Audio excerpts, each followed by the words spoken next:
forecast by Wednesday evening with the heaviest precipitation across north-central Wisconsin. That's according to a statement from the office in Green Bay.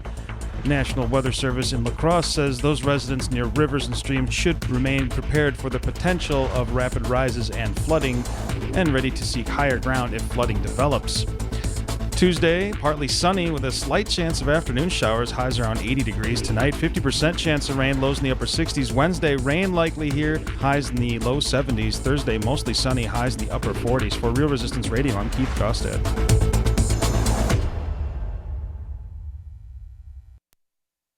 The following program is a presentation of DC Communications, LLC. Warning, you are about to listen to the greatest radio show ever.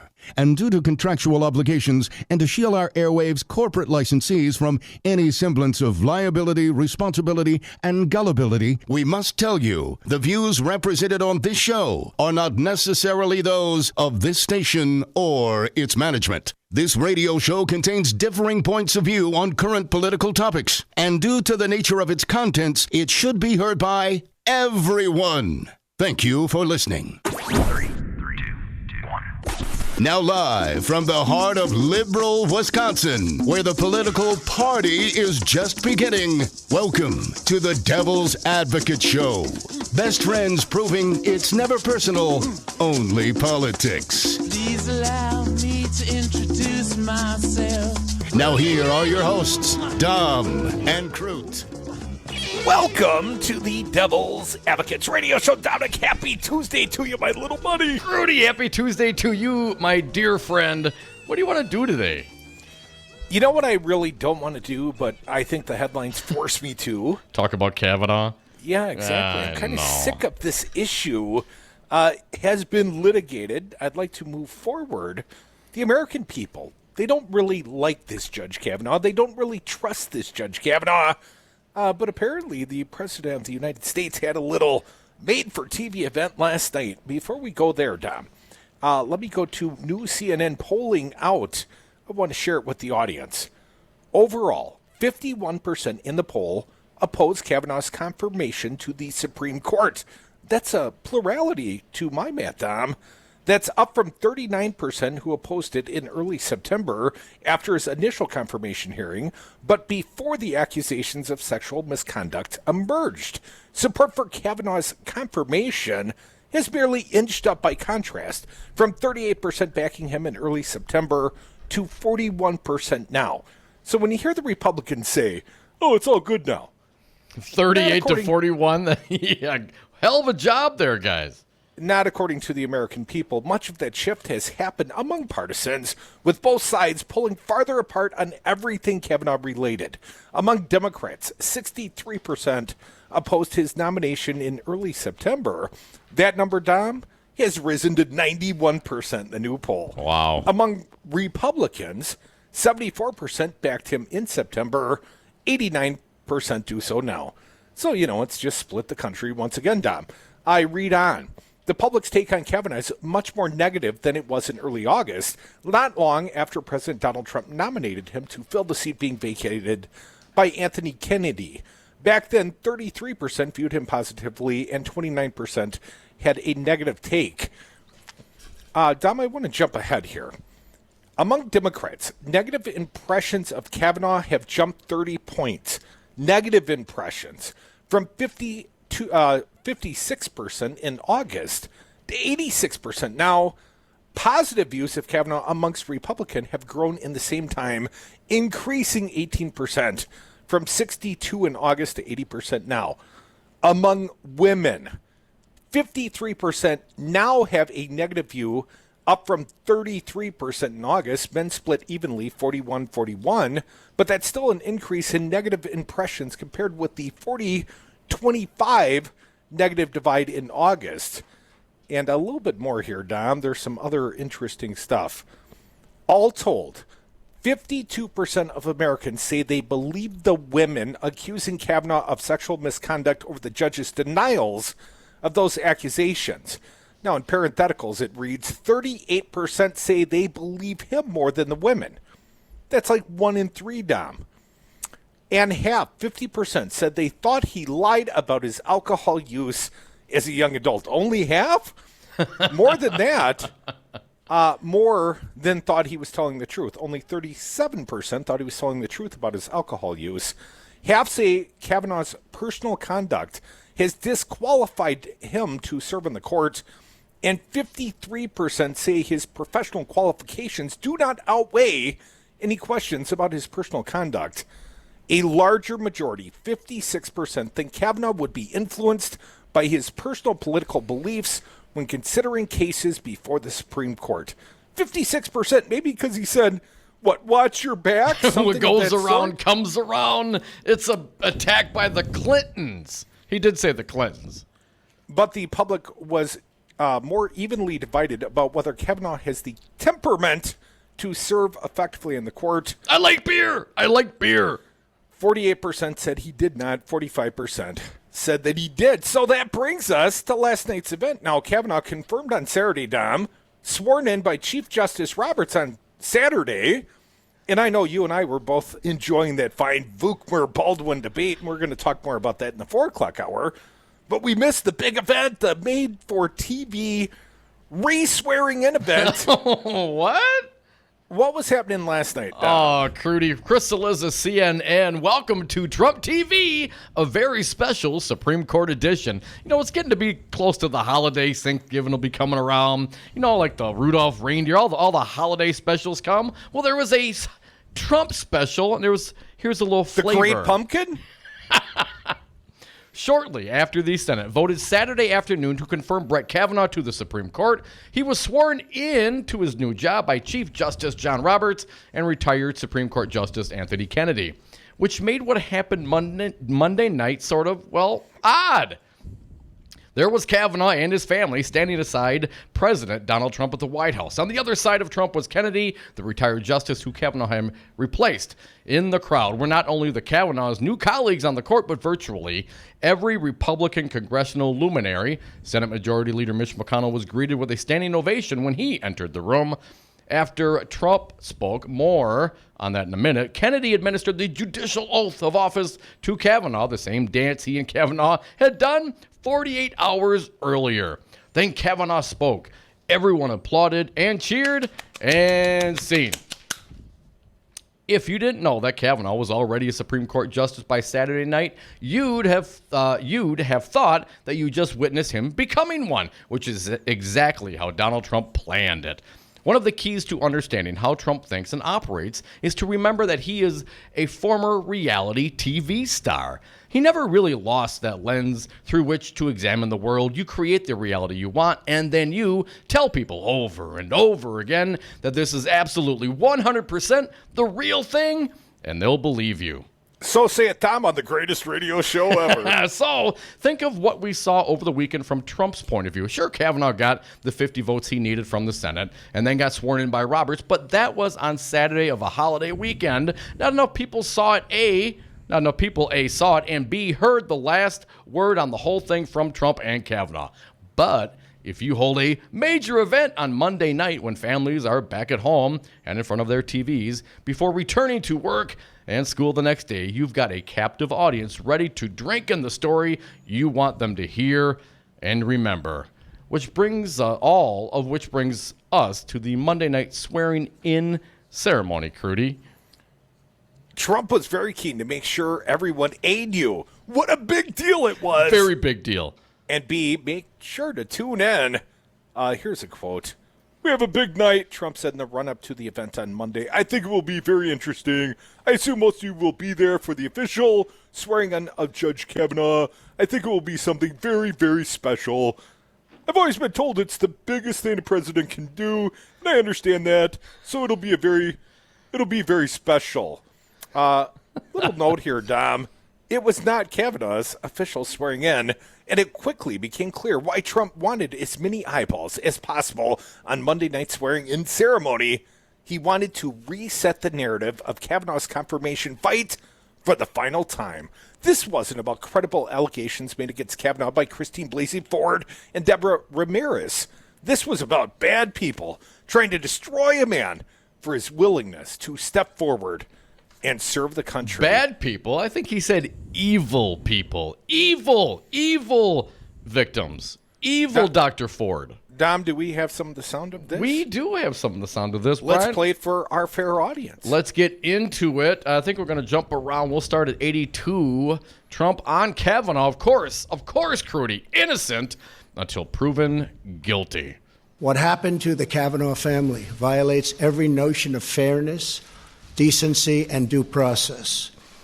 Our country, a man or a woman, must always be presumed innocent unless and until proven guilty. Well, that would require a trial. That would require an exhaustive investigation of the facts, of the corroborating witnesses, and of the people involved, none of which happened, at least through the FBI. But I digress. Let's hear more. Are you trying to hold the reality TV host to the standard of reality? Damn right I am, and everybody should always. Don't believe it. Don't buy it. He's feeding it to you. We'll set you straight. Cut 83. Those who step forward to serve our country deserve a fair and dignified evaluation, not a campaign of political and personal destruction based on lies and deception. I think, Trump probably speaking a little bit from the heart here. Trump stepped forward. Hell, he had a great life. He was a billionaire. He's doing us a favor. He is sacrificing. So when the heat comes down on him, let's give him a little bit of a break. And this is really, folks, you want to hear it? Here we go. Trump apologizing for the country? Those who step forward to serve our country deserve a fair and dignified evaluation, not a campaign of political and personal destruction based on lies and deception. On behalf of our nation, I want to apologize to Brett and the entire Kavanaugh family for the terrible pain and suffering you have been forced to endure. On behalf of Dominic Salvia, I'd like to offer Donald Trump my middle finger. You can see it on YouTube and Facebook. And here, Curdy, I'm throwing for you so you can throw it too, because you did not do an investigation. You don't give a damn about what the facts were. This was a farce from your side, the Republican side, A through Z. Don't apologize on my behalf. Do an investigation. You realize the man has never before apologized, not publicly, not since he's been president. The only prior regret he showed was that he found himself, giving a speech in the wake of the violence in Charlottesville, and he didn't stand with the white nationalist. That was the only regret. To the best of my memory, he has not apologized for any action to date of his own, but he apologizes on behalf of you, Dom? Because you tried to hold Kavanaugh accountable, and we don't like that. We elitist white males. Come on, rich people have a different standard, Dom. Why are you trying to hold them to a poor man's standard? Dr. Ford, you're an evil person, according to the President of the United States. You wonder why women don't want to come forward? Because this is a farce. It's shameful, and this jackass gets on national TV and apologizes on my behalf? No, thank you. Well, just so I know that we're not crazy, Dom. That's why it laid out the polling. The American people feel like we do. It's the minority. It's the hardcore Trumpers that believe Kavanaugh, that think he's suitable to serve on this court. It is the minority leading the majority right now in this nation. And we, of course, we're an angry mob because we've reacted to it.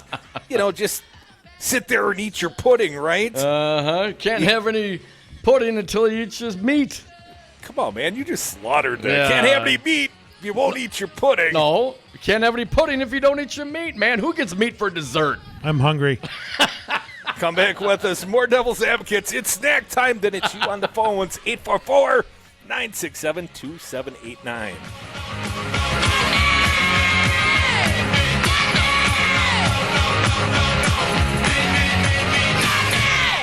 We have to bring back law and order. I liked beer.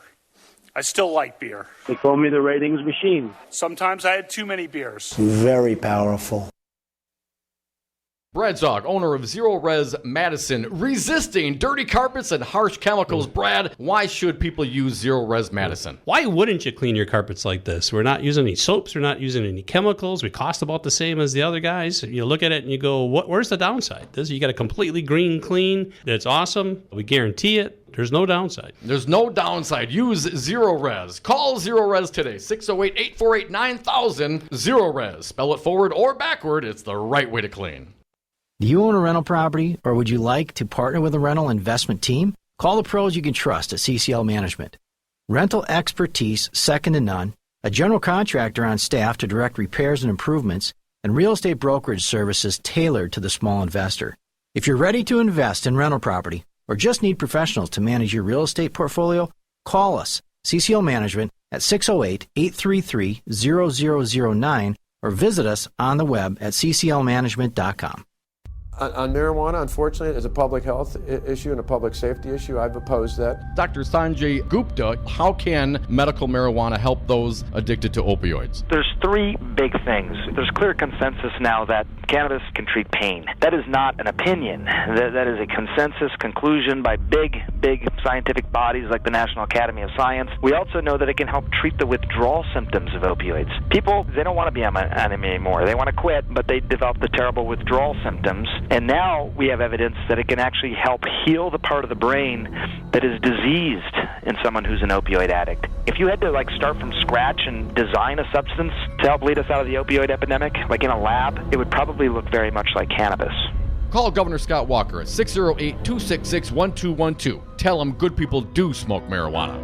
This message was paid for by the People for People Corporation. Donate online at p4ppc.org, p4ppc.org.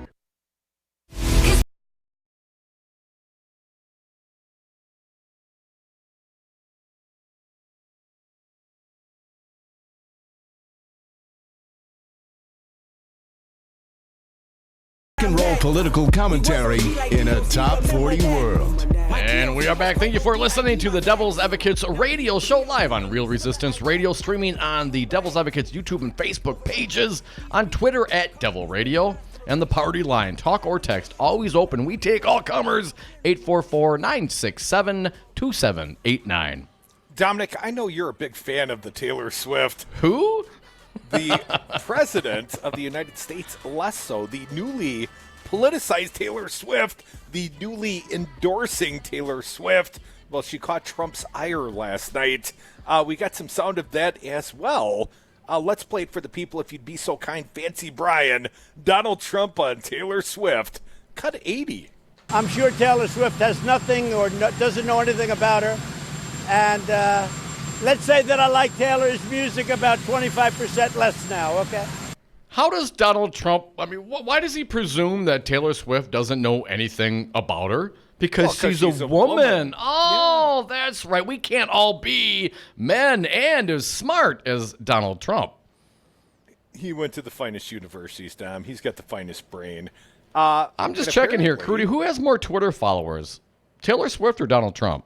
I believe she has somewhere approaching 112 million Instagram followers, Dom. I think she's a little more powerful. And Trump? Oh, he's celebrity pop culture. He's only got little hands of 55 million. She's got more than double his Twitter followers. No wonder why he likes her 25% less. Well, she's a little bigger than him, apparently, Dom, as a star, if you will. And she also did a good thing. Apparently, Trump has bad blood for Taylor Swift. And Taylor Swift voter registration spike follows Star's political awakening. Briefly from the Daily Beast. Taylor Swift's first foray into politics appears to have produced impressive results. The nonpartisan advocacy group Vote.org reports tens of thousands of new voter registrations nationwide in the wake of Swift's Instagram post, which urged her 112 million followers to vote for Democrats in November's midterm elections. Swift's post directed fans to go to Vote.org. The site had 156,000 unique visitors in the last 24 hours against this year's daily average of about 14,000 listeners, viewers, pardon me. We're up 65,000 registrations in a single 24-hour period since Taylor Swift's post. Kamari Guthrie, director of the communications for Vote.org, told BuzzFeed, which reports for context that 190,178 new voters registered nationwide in the entire month of September, while just 57,000 signed on in August. And yesterday, Dom, Taylor Swift helped swell the voter rolls by 65,000 new registrants one day. And my understanding, just in her home state, Tennessee, this was the race, the Marsha Blackburn race, the one where she endorsed the opponent, Breaston, I think the name. Oh, you mean that woman that's running that Taylor Swift has no idea who she is? That as Trump put it, that woman? That woman. Oh, okay. Thank you. Vote.org saw Tennessee registration spike specifically since Taylor's post, Guthrie told BuzzFeed, saying the organization has seen 2,144 registrants in the last 36 hours, up from 2,811 new Tennessee voter registrations for the entire month of September and just 951 in August. Today, as Swift's post sought to inform her fans, is the last day on which Tennesseans can register to vote. Thank God for Taylor Swift, Guthrie said. Well done, Taylor Swift. I have to correct the record here, Curdy. Taylor Swift does not have 112 million Twitter followers. Taylor Swift has 112 million Instagram followers. Now, the real Donald J. Trump, he's got 10 million Instagram followers. So we're going to compare apples to apples. And his Twitter in, buddy. He's got 56 million? He's got 55 million in Twitter. She has 83.6 million in Twitter. So she's bigger on both sides of the social media. I don't know how Donald Trump can just deal with that. How tough has it got to be to have a young, talented, intelligent woman have more followers than you? Doesn't that bother you? Yeah, twice it's almost as many. like she's twice the star that Donald Trump would ever hope to 10 be. times the Instagram star. How is he going to deal with that? He's going to be throwing something around the White House today. Well, apparently it was Nikki Haley, Don. She resigned today, the U.S. ambassador to the United Nations. Perhaps we'll talk about that later in the show. And Don, we got a fine guest joining us next. He is Joe Lavrance. He is a candidate for Wisconsin's 53rd Assembly District. That is currently the seat held by Michael Skra, the Republican. Joe joins us live via phone. Apparently, Don, he's a big devil's advocate back in the days. Vote for Joe.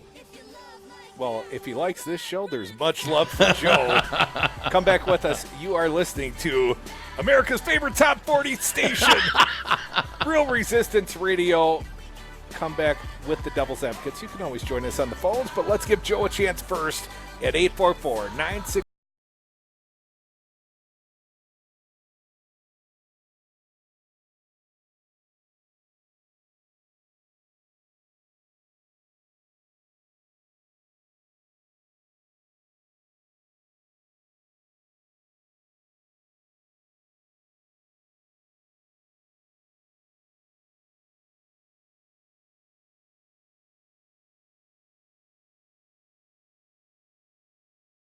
I'm going to be dating her in 10 years.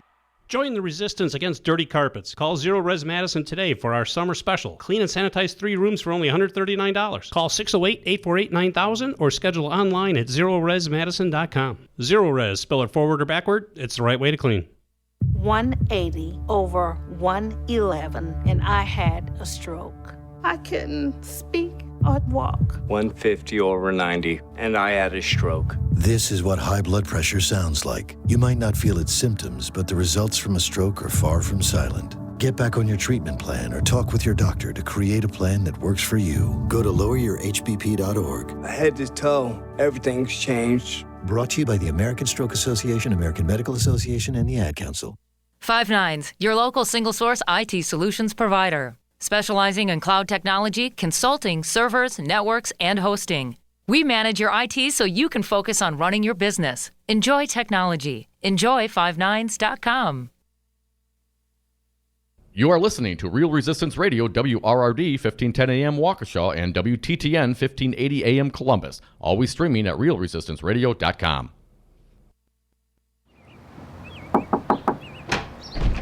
Well, look who's here. Hey, James. Hey, Francine. How you doing? I'm good. What are you doing walking the neighborhood with that clipboard? Are you running for something? Nope. I'm out knocking on doors for Tammy Baldwin. Oh, I like her, but I really don't know that much about her. Well, she wrote the Partners Act. to provide job training in high-skilled, good-paying jobs and connect workers to new employers. And folks should know she sponsored a bill to ban the box. So after someone's been incarcerated, they don't have to put it on a job application from the start. That's important. But aren't you knocking on doors a little early? Actually, early voting starts in Milwaukee on September 24th. Just head down to the Zeidler Building, the Mitchell Library, or the Midtown Center anytime Monday to Friday, 9 o'clock to 6 o'clock. And be sure to bring a photo ID. I'll be there to vote for Tammy. And thanks for doing this, James. I hope you get everybody out to vote. I'm Tammy Baldwin, candidate for Senate, and I approve this message. Paid for by Tammy Baldwin for Senate. Have a drink at Regano's Roman Coin. This neighborhood corner tavern is as classic as the street it occupies. Family owned and operated since 1966, Regano's Roman Coin is located in a former Pabst Tide House on historic Brady Street, serving an array of craft beers with a focus on Wisconsin breweries. Also, weekly drink specials, trivia on Wednesdays, seasonal sporting events, parties hosted for all occasions, and pet friendly. Open 11 a.m. Tuesday through Friday, 10 a.m. Saturday and Sunday, closed on Monday. Regano's Roman Coin, Milwaukee's pet friendly, cash only order and classic corner tavern. It's a lot easier to measure how many times students use a semicolon correctly in an essay. Educated educators talking education. Than it is to measure how many wonderful ideas are in that essay. Busted Pencils. There is no teacher shortage. With Dr. Tim Slecker. There is a teacher exit. Featuring Matt Damon's mom. You want to know what my mom would say? We've had an intrusion into education. Busted Pencils Radio. Saturdays at 11 on Resistance Radio.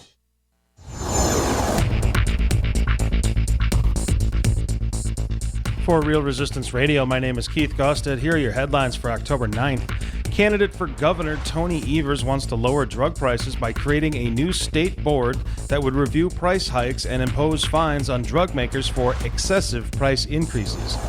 The federal farm bill expired on September 30th, and some Wisconsin agricultural leaders are concerned that the lack of a national farm bill could hurt some of the state's farmers.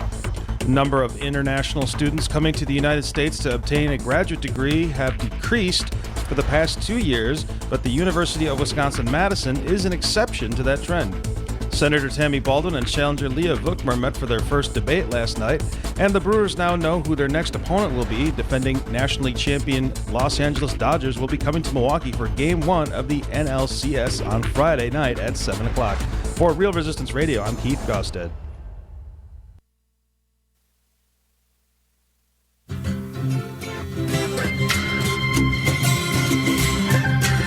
The big and tall of political talk. Dom and Krutz are the Devil's Advocates. Welcome back to the Devil's Advocates radio show. Dom, we welcome a first-time guest. I understand he's a fan. Perhaps we'll become a fan of his as well. His name, Joe Lavrens. He is a candidate, a Democrat, running for Wisconsin's 53rd Assembly District. That's the seat currently held by Michael Scraw, the Republican. Joe, welcome to the Devil's Advocates radio show. Thanks for having me, guys. Thank you, Joe. Joe, awesome. I love listening to you guys. So, all right, that's a great way to start out an interview, man. Joe, next time just bring beer down to the studio and we'll be all set. Sir, I'm looking at the 53rd Assembly District, the map thereof. This effectively includes the city of Oshkosh and then stretches down to the south all the way to Waupun, although it would appear that Fond du Lac is almost entirely excluded from the 53rd, but it's a big, relatively rectangular district, kind of up near Lake Winnebago. Is that accurately described, the district, and whereabouts in the district do you live, sir? I'm right in right on the border with North and regular Fond du Lac. North Fond du Lac is included completely in the district. It's funny. It's like you get all of Winnebago County and all Fond du Lac County, except for the two biggest cities. You don't have Oshkosh and you don't have Fond du Lac. Well, it's amazing how the Republicans gerrymandered the districts as such. Let me ask you, why are you seeking political office, sir? What's your background? What brings you into politics? What brought me into politics is that after the last election with Trump, I was pretty disgusted with what happened, and I felt like I had to do something. And I started doing a little bit of research around and started work. Back then I lived in Sun Prairie, so I joined up with their local group to just start getting active into the in the party system. We also had a visit by the local candidates there, the state senator and also the state assemblyman. And I talked to those guys about potentially getting involved, in one of the races. And then it turns out I moved back to Fond du Lac to be near my parents. And there was nobody running in this seat. So I went to the Fond du Lac County Board meeting, or the county party meeting. And we were looking for candidates, and I jumped in. I was like, I'll try it. And Joe, have you run for political office prior? This is my first time, so it's a lot of fun, and terrifying at the same time. Learning a lot every day about what different people have to go through and all of the different steps in order to actually run for office. But it's also just a great learning experience. I know just in the experience factor, I'll know a lot more of what to do next time and every time further going forward. But that's the thing. Yeah, it's kind of a wasted day if you don't learn something, right? Right. Joe Lavrance, a assembly candidate, a Democrat, Wisconsin's 53rd. Joe, what's the day job? What sort of professional experience do you bring to this position in the Wisconsin Assembly should you be fortunate enough to beat Michael Skra in the fall? Well, I worked for Charter Communications for about 20 years. I started right in their call center and then doing repair work there, and then worked my way up into operations management. And then we had the merger with Time Warner, and they decided not to stay with the company, and that's when I moved back to Fond du Lac. And then this opportunity came up, and it's basically taken up most of my time, so I haven't had a day job in the interim. But just working through that, I have the management experience. I've worked with a lot of, different groups. I've been the in-between between management and the labor force a lot, and just trying to make sure everybody's happy and on the same page all the time. Joe, I wanted to get your opinion. Your opponent, to my understanding, is on the corrections board. Certainly, Waupun Prison is in that district. What's been your take on the way that the Republican administration has handled corrections, and specifically Lincoln Hills, and what do you think should be done regarding our seemingly growing prison population? My biggest concern with it is the safety of our workers there. With Act 10 and taking away collective bargaining, they've just not had enough people actually working in the departments, and the ones that are getting undertrained. And they're just kind of taking as many people as they can get off the street. And that's leading to workers having to work double shifts, having untrained people at their backs. And that's just terrible. That it's going to lead to an accident at some point where somebody is going to get hurt. And I feel like that's just something that can't maintain. We have to get better training in there. We have to hire more quality workers, and honestly, just increasing wages and increasing the benefits would help a ton in actually drawing the better candidates there. I also, interestingly enough, listening to your guys' show, learned a lot more about Lincoln Hills when you had Mr. Ed on. I don't remember. Ed Wall, yeah. Yeah, Ed Wall. And wow, I was shocked when I heard about everything that had happened there. That is terrible that stayed going on that long. Yeah. Yeah, well, and it continues, and this is something that the governor could do something about, and yet they continue to drag their feet. We have a 4-year investigation going on now, led by the FBI. Another issue, Joe, healthcare. I don't know if you saw any of the senatorial debate last night between Leah Vukmir and Senator Tammy Baldwin. Healthcare, certainly an issue. Where do you stand on healthcare? Are you for a Medicare for all? Are you for going back to the old days? Joe, what do you think about rights to healthcare? I'm definitely for Medicare or Medicare for all. I think that everybody should have access to the best health care that's available and have access to the drugs that they need in order to survive. Just on a personal note, I know what my parents go through, and my dad, he has to take pills basically for pain, and it's been a nightmare trying to get prescriptions for that even filled or at a reasonable cost, to the point where you have to go to the ER, almost every other week in order to get these pills. Wow. And that's ridiculous. Because we had an interesting issue where we had to take an ambulance instead a couple of weeks ago, and it took over half an hour for the ambulance to get there. And it's just not a sustainable thing. It's something that we're the richest country in the world. We should be able to take care of our people. Folks, you are listening to the Devil's Advocates radio show. Got Joe Lavrance, a fine Democrat candidate for Wisconsin's 53rd Assembly District. Joe, I know our friends on the Republican side, they don't like that socialized medicine, but they sure do like socialized corporate welfare. I got to ask you, I don't know exactly where Kimberly-Clark lies, if that affects the 53rd, but I would assume some of the workforce comes from the 53rd Assembly District. Joe, got to ask your opinion. Special session, extraordinary session to give welfare to a corporation that effectively pays no taxes in the state of Wisconsin. I want to get your take on Kimberly-Clark, sir.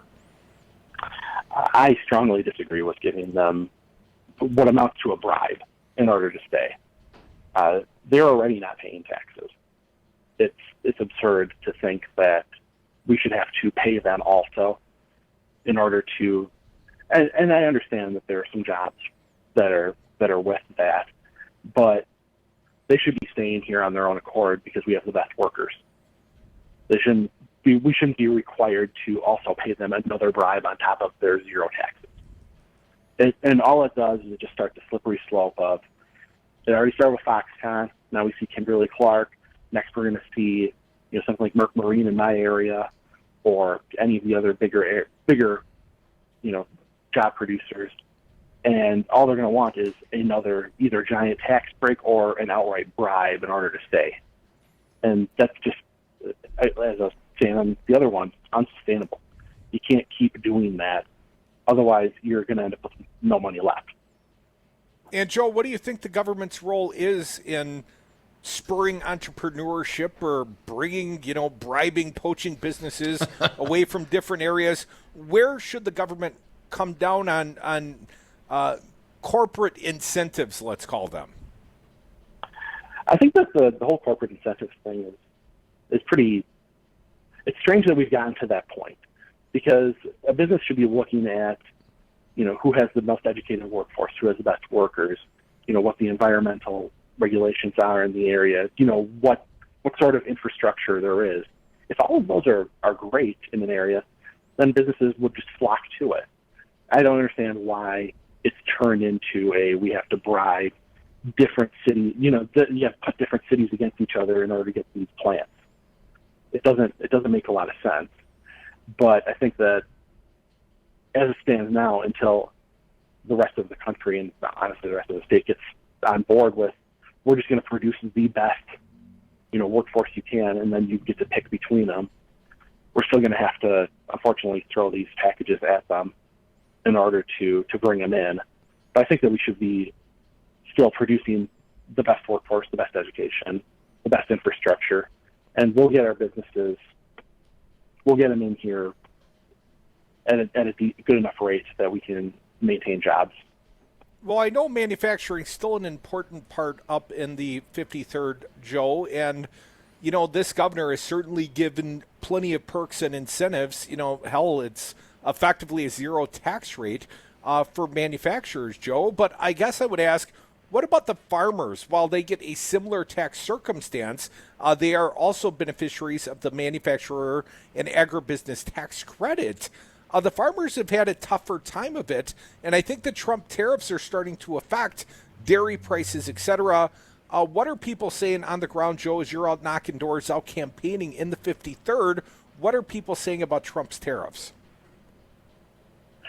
The ones that actually are hit by them are starting to come around and understand that they're definitely getting hurt by it. It's affecting the costs.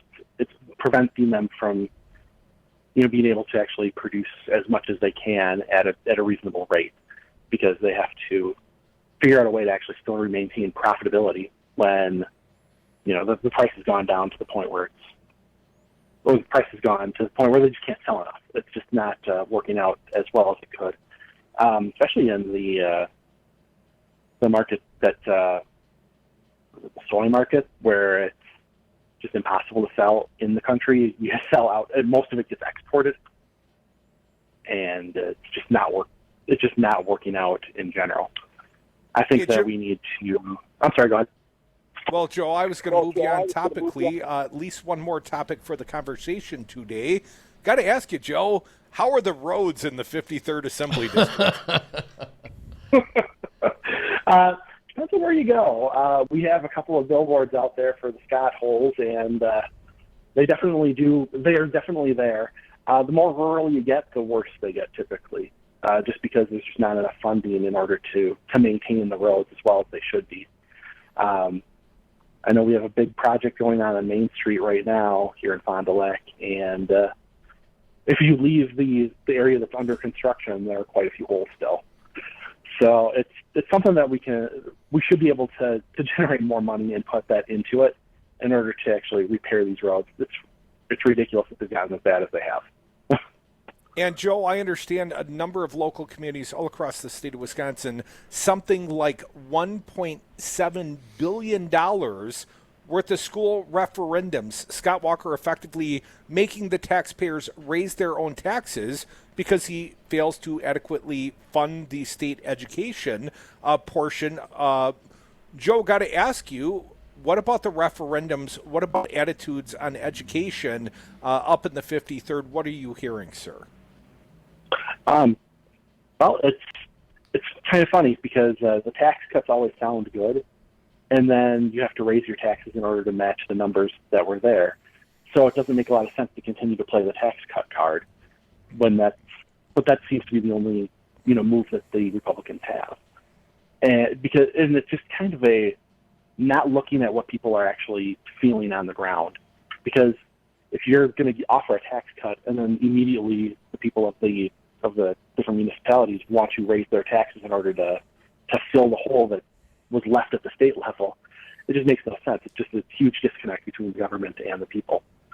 But we have a new construction going on here in North Fond du Lac. They just built a new school up here, it's just in addition to the current school. I'm sorry, and people are pretty excited about it. They were able to take in a lot more students, and I think that that's something that, unless we fix it at the state level, it's going to continue to happen. We're going to have to get the funding somewhere because we can't let the kids not get into school. Joe, I got one final question for you, my friend, and we appreciate you joining us. Joe Lavrins, a Democratic candidate for Wisconsin's 53rd District. What is your position on the legalization, regulation, taxation of recreational cannabis in the state of Wisconsin, Joe? I think that we should have it legalized. I think that it makes no sense to have something that's been proven to be this good at pain relief and just doesn't have the side effects of a lot of the drugs that are currently legal, and we are not using it. It just makes no sense to me. That's the right answer, Joe. Hey, if people want to get involved in your campaign, find out more about you, you got a Facebook page or a website you can direct them to? I do indeed. I've got Joe Lavrins for Assembly. .com is my email or is my website, and then Facebook would be just Joe Lavrins for Assembly 53. And that's Lavrenz, Joe Lavrins. Thank you so much. A Dem candidate, Wisconsin's 53rd Assembly District. Joe, keep campaigning, keep listening to the Devil's Advocates. We'll have you on again soon, sir. Thanks, Joe. That sounds great. Thanks a lot. Folks, we are the Devil's Advocates. Phone lines always open and toll-free for you in like 40 different assembly districts across the state of Wisconsin. That number, 844-967-2789.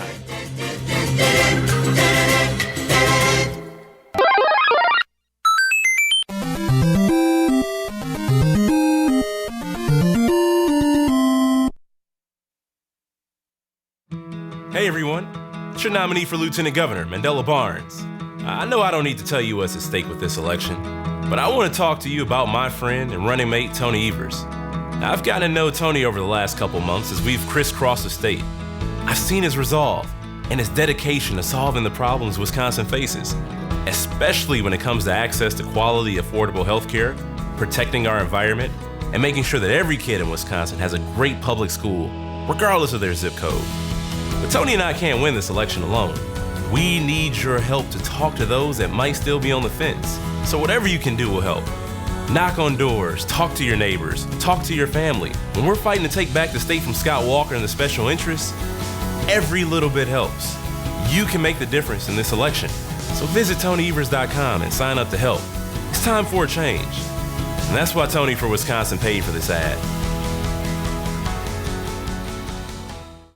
Have you outgrown your house? Are you sick of apartment living? Not ready to buy but know you need to move? Hi folks, this is Tom Hartman for CCL Management in Middleton. You should consider moving up to one of the finer rental homes CCL Management represents. Unique houses and condos, always clean, most are pet friendly. Visit cclmanagement.com today to find your new home. CCL Management, Dane County's premier leasing and property management company. Call CCL Management at 833-0009. That's 833-0009 or visit cclmanagement.com today. I'm Andy Buck, Field Representative with Painters and Allied Trades of Wisconsin. It's an issue that brings constant challenges for building contractors. How to find qualified painters, glazers, and drywall finishers. IUPAT knows what you want. A professional job performed by skilled workers who care about safety, training, and finishing strong. Workers who are reliable and ready on demand. Let IUPAT provide the people power that you need. You'll feel confident the job is finished right. Connect at IUPATDC7.com and finish strong. Even their new motto, resist. And I guess it's a pretty accurate motto. Every time I see it, I say, that's right.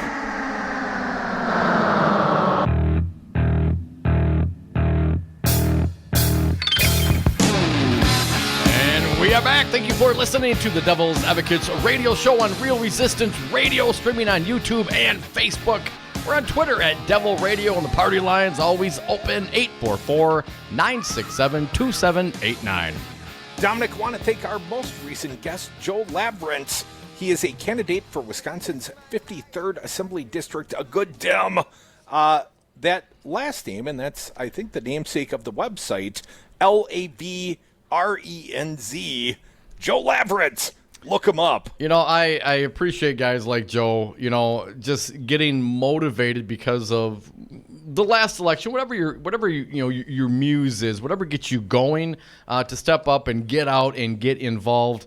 We appreciate Joe coming on. Good luck, man. And we've also got Robert Kraig in the 4 o'clock hour, going to do a little fact-checking on the U.S. senatorial debate that happened last night. Now, if it's all about style, I think Leah Vukmir did okay. But if it's all about like a little dog barking, I think Leah Vukmir did okay. I think you analogized her to a chihuahua last night. Wow. Yeah, I can't wait to get into some of that. But that'll have to wait till the 4 o'clock hour. Robert Kraig going to help us do a little fact-checking in the 4 o'clock hour. Dom, want to come back, though, and discuss Paul Ryan, Wisconsin's own Speaker of the House. Ryan says Medicare for All shows Democratic Party has gone off the rails. I know this was a topic that Vukmir lied about last night, but let's talk about Paul Ryan's most recent, Nathaniel Wexall at thehill.com. The embrace of Medicare for All shows that the Democratic Party, and this is a quote, Dom, has gone off the rails, Speaker Paul Ryan said Monday. In a speech at the National Press Club, Ryan warned that the plan favored by the left would result in Americans having no choice about cost or coverage of their health insurance. Because they got so many choices now, Dom. All right. A quote, Dom, Democrats propose to abolish our healthcare system as we know it, and it's the best representation of how far today's Democratic Party has gone off the rails. Ryan said Medicare for All would completely end private insurance. That's not true.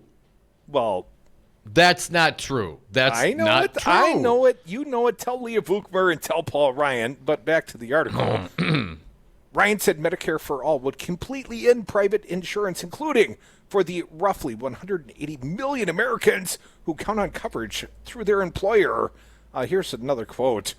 Everyone, no matter how much you like your plan, would have their plan taken away. The only way to control costs would be to ration care and restrict access to doctors and treatments. all of these decisions would be made in Washington. And the death panels, don't forget death panels. Medicare for All has become an increasingly popular amongst Democrats and is now favored by many of the party's potential 2020 presidential candidates. However, many congressional Democrats have yet to completely embrace the idea, and while Senator Bernie Sanders, Vermont, has sponsored a Medicare for All bill, there's no real push for it in Congress, not in the current Congress, Tom. Republicans have been pointing to Democratic calls for single-payer insurance as a key rebuttal in this year's midterm campaign, part of an effort to push back against Democratic attacks on GOP bills to repeal Obamacare. Yeah, let's not forget, you are the party of repeal with no replacement plan. Top Trump administration health officials have also been taking shots at Medicare for All. In a speech in September, Health and Human Services Secretary Alex Azar dismissed Medicare for All as a promise that's too good to be true. Yeah. You know, they only pull it off in every other industrialized nation in the world, Dom. We can't do it because we have Republican Congress. Well, we're great again. We don't need health insurance for all our people, Dom. No. In July, Centers for Medicare and Medicaid Services Administrator Seema Berman called it socialized medicine that would put seniors at risk. Right. How many?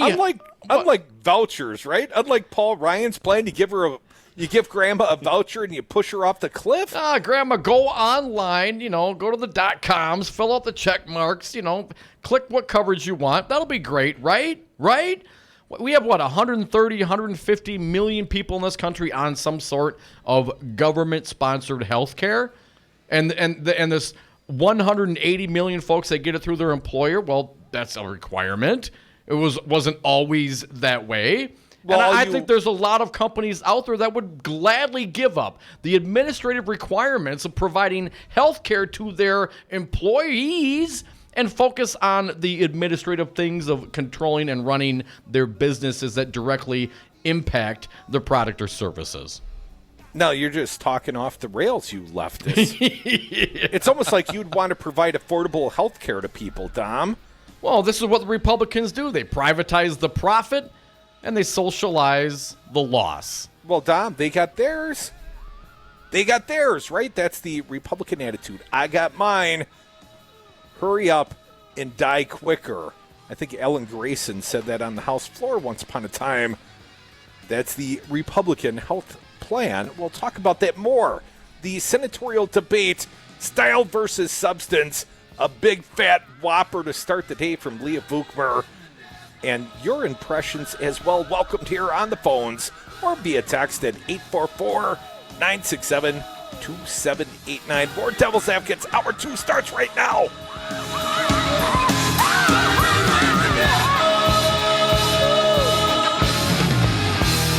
If you haven't got your health, you haven't got anything. I want to thank the President of the United States for his steadfast leadership. I'm really proud of what we've been able to do. So you get nothing.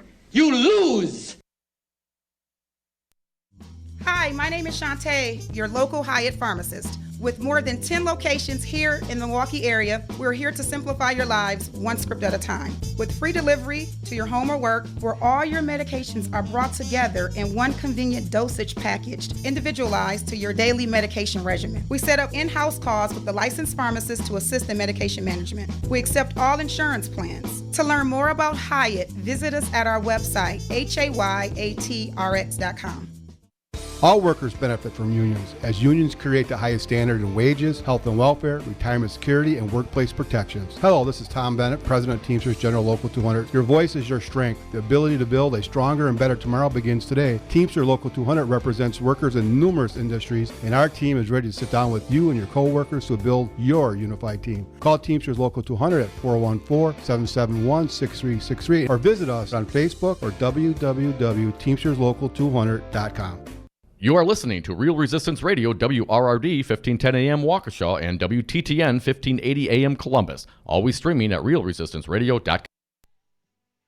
Hurricane strengthens. Pompeo pleased. I'm Mike Moss.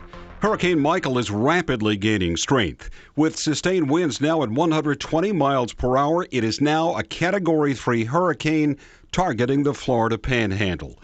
Meteorologist Alan Chinchar on landfall locations. Most of the models are in very good agreement about this is where it's going to go. Not only making landfall over portions of the Florida Panhandle, but then from there going up towards Georgia and into the Carolinas pretty quickly. And that's good. That will help limit a lot of the rainfall that will end up being produced, but it doesn't help in terms of some of the other aspects. With millions in the line of the storm, correspondent Natasha Chen says stores have been busy. Empty store shelves are a common sight across the region as residents stock up on supplies. We opened at 6. By 6:15, we sold out of every generator we had. Thousands of National Guardsmen have been activated, and hundreds of Florida state troopers are heading to threatened areas. Just back from North Korea, Secretary of State Mike Pompeo says he has seen enough progress in nuclear talks with Kim Jong-un to see a path forward to a nuclear-free North Korea. I want to thank Chairman Kim for the time that I got to spend with him, where we got to talk about all the range of issues that are in front of our two countries that will let us get there.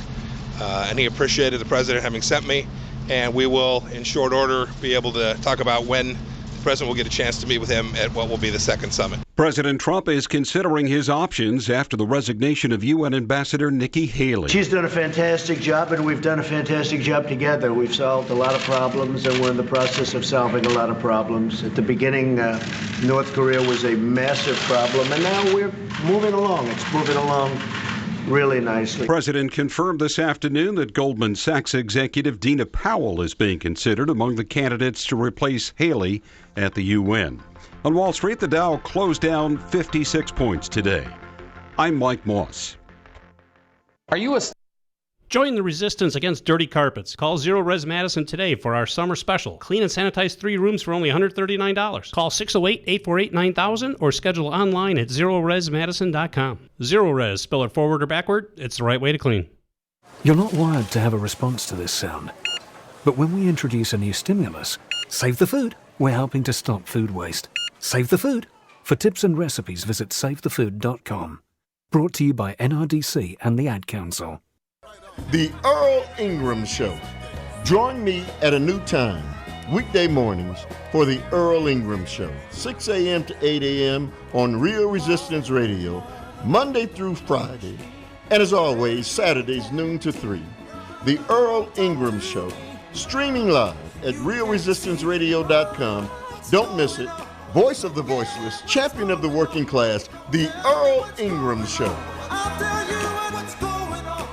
The father of a former blue-chip college basketball recruit says a major college program gave him money after his son agreed to play there. Correspondent John Stolnis has more. Brian Bowen Sr. told a federal jury in New York that Louisville assistant coach Kenny Johnson gave him a secret cash payment of $1,300 after Bowen asked Johnson for rent money. The payment came after Bowen Jr. had committed to play for the Cardinals. Bowen testified in a federal corruption trial in New York and admitted Johnson told him it was a one-time only deal. Prosecutors are trying to convict 3 defendants, an Adidas executive, a former Adidas consultant, and an aspiring sports agent, with conspiring to pay Bowen's family $100,000 in exchange for an agreement for Bowen to play at Louisville. I'm John Stolnis. A runner who was struck by a deer during a half marathon in New Jersey still managed to cross the finish line. Christina Sanchez was hit, but she finished. I'm Mike Moss.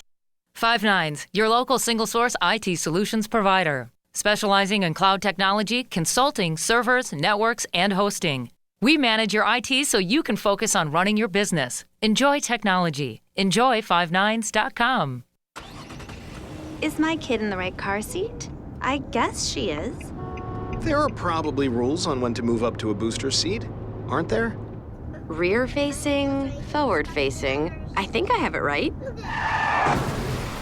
Car crashes are a leading killer of children 1 to 13. Are your children in the right car seat for their age and size? Don't think you know you know. Go to safercar.gov/the right seat. Brought to you by the National Highway Traffic Safety Administration and the Ad Council. 180 over 111, and I had a stroke. I couldn't speak or walk. This is high blood pressure. Get back on your plan. Go to loweryourhbp.org. Brought to you by the American Stroke Association, American Medical Association, and the Ad Council.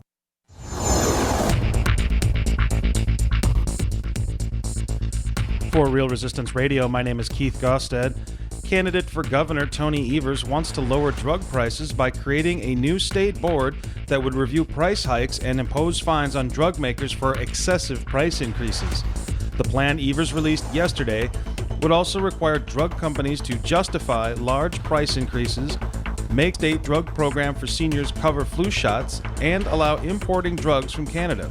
In addition, the Evers plan would prohibit contracts between drug companies and pharmacies that would ban pharmacists from telling customers how they may purchase drugs at a lower cost. Tuesday, partly sunny with slight chance of afternoon showers, highs around 80 tonight, a 50% chance of rain, lows in the upper 60s. Wednesday, rain likely, highs in the low 70s. Thursday, mostly sunny, highs in the upper 40s. For Real Resistance Radio, I'm Keith Gostad. Warning, you are about to listen to the greatest radio show ever. And due to contractual obligations and to shield our airwaves' corporate licensees from any semblance of liability, responsibility, and gullibility, we must tell you the views represented on this show are not necessarily those of this station or its management. This radio show contains differing points of view on current political topics, and due to the nature of its contents, it should be heard by everyone. Thank you for listening. 3, 2, 1. Now live from the heart of liberal Wisconsin, where the political party is just beginning, welcome to the Devil's Advocate Show. Best friends proving it's never personal, only politics. Please allow me to introduce myself. Now here are your hosts, Dom and Crute. Welcome back. Hour 2 of the Devil's Advocates Radio Show. We're going to turn our attention to last night's U.S. senatorial debate in the great state of Wisconsin. Tammy Baldwin versus Leah Vukmir, your girl, Dom. But before we get there, WBA, Wisconsin Broadcasters Association, they are historically the ones that hold these debates. Now, my understanding, there is another debate Saturday night. That's the official the Wisconsin Broadcasters Association senatorial debate. This one last night, TMJ4 and Public Radio, I think a collaboration. But our friend Scott Ross at One Wisconsin Now points something out, and I think it's relevant in light of the WBA, Dom. The Wisconsin Broadcasters Association advertises itself as a trade group dedicated to doing all things necessary and proper to encourage and promote customs and practices which will strengthen and maintain the broadcast industry to the end that it may best serve the public. One Wisconsin Now Executive Director Scott Ross questioned how the incoming WBA board chair Nancy Douglas squares cutting an ad for Paul Ryan's Congressional Leadership Fund Super PAC. Attacking Democratic congressional candidate Randy Bryce with the mission of the industry association she's slated to head. Now, here's a quote. The hardworking reporters across Wisconsin doing phenomenal work deserve better, said Ross. Miss Douglas is welcome to be as big of a right-wing partisan Republican as she can be, and she can cut as many attack ads for Paul Ryan Super PAC as she wants. But she can't also be a trusted representative of the trade group for the people rely on for unbiased information. Douglas is replacing Steve Wexler as the head of the WBA board. Wexler is the head of EW Scripps radio division that was previously owned by the Journal Communications. Among the portfolio of radio station Wexler oversees WTMJ in Milwaukee that has for years been a home for righty-whitey right-wing talk radio programs that have ceaselessly attacked Democrats and promoted Republicans. Scott Ross also noted that earlier this year, the Wisconsin broadcasters proposed excluding majority of the Democrats running for governor from a debate the group was sponsoring. After much criticism, the group canceled the debate instead of trying to accommodate the slate of candidates. So, Miss Douglas, Dom, the incoming head of the WBA board, apparently is cutting ads against Randy Bryce on behalf of the Paul Ryan Super PAC. And oh yeah, they're also hosting a debate between Tammy Baldwin and Leah Vukmir on Saturday night. What? No conflict there, right? What? No conflict. That's terrible. That's terrible. She should not. Listen, you can't. You got to pull the ad, or you got to resign from your position. There's no way. I mean, does the WBA believe that they are an unbiased, impartial arbiter of broadcaster norms and goals? Because how the hell could they possibly do this? She's putting her finger on the scale. WBA's got some splaining to do. Well, as a member of the WBA, Dom, I am quite curious how she would explain herself in this very conflicted circumstance. The head of the Wisconsin Broadcasters Association, of debate fame, those people, is also doing the ones negative that set the super PAC ads against Democratic congressional candidate Randy Bryce on behalf of Paul Ryan's super PAC. Ones that set the criteria on what it takes to qualify for the very important debate. How much money they raise, those kinds of things. And they're, at least the last two that are mentioned here, certainly leaning right. I mean, if you're out doing attack ads for a Republican candidate, come on. You have no business being in that position and pretending to be some sort of neutral arbiter. Well, Dom, she's not doing attack ads for the Republicans. She's doing attack ads against the Democrats on behalf of, an anonymous super PAC. Who knows whose money, other than Paul Ryan's, and the money he has raised from Sheldon Adelson, my understanding, had to have someone else ask Adelson for the $30 million check to the super PAC. Someone had to launder the money. Paul Ryan's there to do everything short of ask for the money. When it was time to ask for the money, apparently he left the room, so it's all kosher. Oh, so then it's all good. See how they do the workarounds. Those Republicans, they got a workaround for everything. And hell, is it a workaround or a reach around? I'm not quite clear. Depends on how much money it is. We're gonna get, no kidding. We're gonna get back to the big debate last night, though. Dom, you and I, we watched together for at least the first half of the debate. And, it started from what I perceived to be a strength of Tammy Baldwin, the question, Medicare for all. That was the lead in this debate. And Tammy made her point, and then Leah Vukmir started laying the big whoppers right from the get-go. She sure did. Let's start. We know where Tammy stands on these issues, but let's hear Leah Vukmir on the pre-existing Just conditions. In case Tammy Baldwin stands with Bernie Sanders, she has signed on to the Medicare for all position. But she did say last night, if I recall correctly, Cody, I don't know if I have the actual cut, that she thought that a buy-in to Medicare at 55 was appropriate. So I'm not entirely clear exactly if there's a time frame to wind it in, but you're saying she did sign on with the Bernie Sanders plan? Long before last night's debate, and she defended that position on this show, Dom. Yeah, I'm pretty clear that's her stated advocacy. All right, let's hear Vukmir's stated advocacy. Pre-existing conditions, cut 1.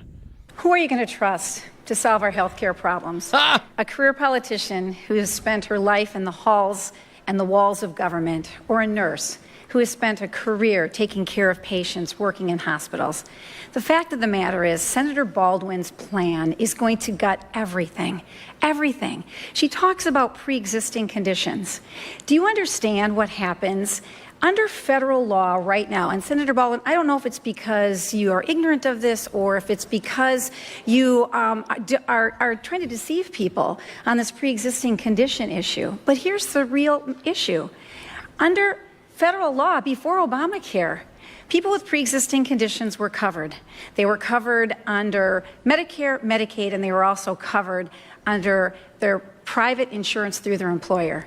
If Obamacare goes away today, guess what?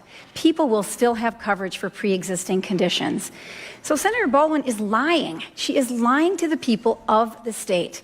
This is the big lie that is being perpetuated across the country about pre-existing conditions. Look, I would fall in front of a truck before I would let people go without coverage for pre-existing conditions. I'm a nurse. I care about my patients, and I want to make sure they get the best coverage possible. Wow. I don't know where to start there, Crudy. Pre-existing conditions. I'd be backing up that big old truck, Dom. Pull a little Suge Knight on her ass? back it up and push it over, roll over again. Vukmir, pre-existing conditions, Medicare, Medicaid, employer sponsored plans. All right. What about once you lose your job, or if you change jobs and you don't pay the COBRA? Now you're no longer covered. Dom, I know specifically. I lived this. I know. You, Crudy, educated me. You brought me around to this topic. Please explain to Ms. Vukmir how it really works. Well, when I left my employment after something approaching a decade, and I thought, I'm smart, I'm entrepreneur, I'm going to throw up my own shingle, I'm going to go out on my own. And when someone's starting up a new business, often, you're shifting expenses around, you're making cash flow work. And somewhere along the line, I allowed my COBRA, the insurance I still had at a very high cost because my prior employer wasn't subsidizing any of the cost. I had a high COBRA payment, and at one point, I missed the payment. And I lost the insurance coverage my family had. And my son, who had subsequently been diagnosed with autism, then considered to have a pre-existing condition, my son was completely uninsurable. And in fact, if I put my son on the application and the individual market plans that my family was eligible for, because as a self-employed guy, we weren't eligible for any small group plans, my son literally prevented me from insuring the entirety of my family. Our only option offered by the insurance broker, and certainly I had multiple conversations with those sort of people, was to remove one of my kids from the insurance plan to go seek Medicaid on his behalf due to a disability. That was the only way to get my family insured. So don't tell me that I had any federal protections prior to ACA Obamacare. So when that happened, Crudy, your son with autism, presumably, costs more to insure, right? And that was shifted to Medicaid. So the Republican plan was to shift the high cost of those types of coverages to the public, to the Medicaid plan was to stand with the insurance companies and to tell the sick people to hurry up and die quicker. There was no Republican plan. Those free market solutions that people she'd sit in front of a truck. She'd sit in front of a truck, Crudy, not to make sure people got covered. Remember? Did you just hear that? I would rather be the guy driving that truck than allow Leah Vukmir to take control of the health insurance marketplace and to effectively take away the coverages for people like my son who have pre-existing conditions. Let's keep going on some of this sound. Vukmir responding. Now, that first rhetorically speaking, of course, I'm not going to run over Leah Vukmir. Of course. The pre-existing condition rant, obviously practiced and woefully incorrect, was actually a response to maternity care coverage. But the moderators bring it back around. Cut 2, please. There is no Republican plan or bill on the books or in Congress right now that addresses the medical care of maternity. So I'm just asking, how would you approach dealing with that subject matter on essential care benefits, maternity care specifically? This is why you need more reinforcements in the United States Senate. What? The nurse is going to go in there and is going to show them what to do. What we need in healthcare is to get rid of the Affordable Care Act. And we agree with that because in your plan, the Affordable Care Act does go away. What we need to do is create an army of consumers with information and tools to make decisions about their health care. We have to unleash consumerism. We need information. That means transparency. We need tools, the ability to purchase our health care, and then we have the consumerism. People will have products that will be tailored to their needs. Information and tools. That's what's going to cover maternity care. Let's play Baldwin's response to this. Finally, after Nurse Ratchet goes off a little bit, we hear Tammy Baldwin actually address the question at hand, maternity coverage, cut 3. Prior to the passage of the Affordable Care Act, there was not one individual insurance plan in Wisconsin that covered maternity care. That was not an option for somebody in the individual market. Oh, I'm sorry, Leah Vukmir. What were you saying again? Of course. Tools and information, Crudy. That's all we need. Unleash consumerism. And that'll cover everybody. See, no worries. And if you don't believe her, she'll sit in front of a truck. Will she? Will she sit in front of a truck?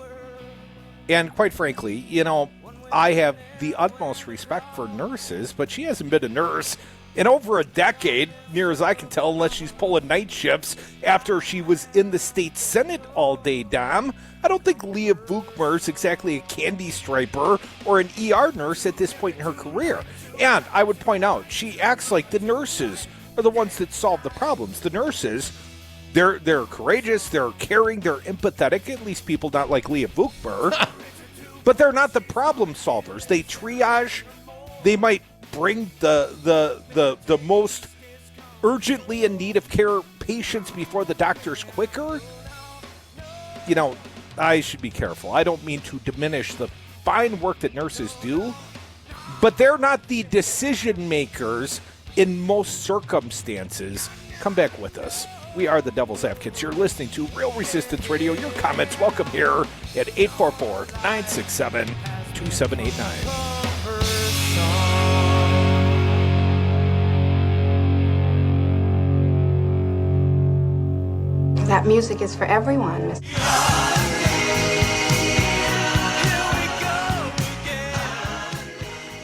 When you're outside, we'll discuss whatever problem you have, okay?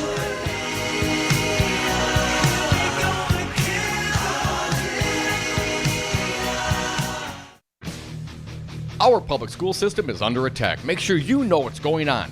Join us for Educators Amplified Part 5 this Saturday, October 13th, 12 noon till 3 at Mr. J's Lounge in Milwaukee. An open town hall meeting to discuss the state of our public education. Hear from the people in our schools and our classrooms and the experts, and they want to hear from you. What's being done to reclaim our public schools? All of this and more will be discussed this Saturday at Educators Amplified Part 5. Or listen right here on Real Resistance Radio, 1510 a.m. Waukesha, Milwaukee, and 1580 a.m. Columbus, Madison. Educators Amplified Part 5. From the Earl Ingram Show, Tim Slicker's Busted Pencil Radio Show, Milwaukee Teachers Education Association, WEAC Region 7, Schools and Communities United Citizen Action, AFT Local 212, and Real Resistance Radio. Educators Amplified Part 5, broadcasting live from Mr. J's Lounge, 4610 Fond du Lac Avenue in Milwaukee, from noon to 3 this Saturday, October 13th. Doors open at 11:30.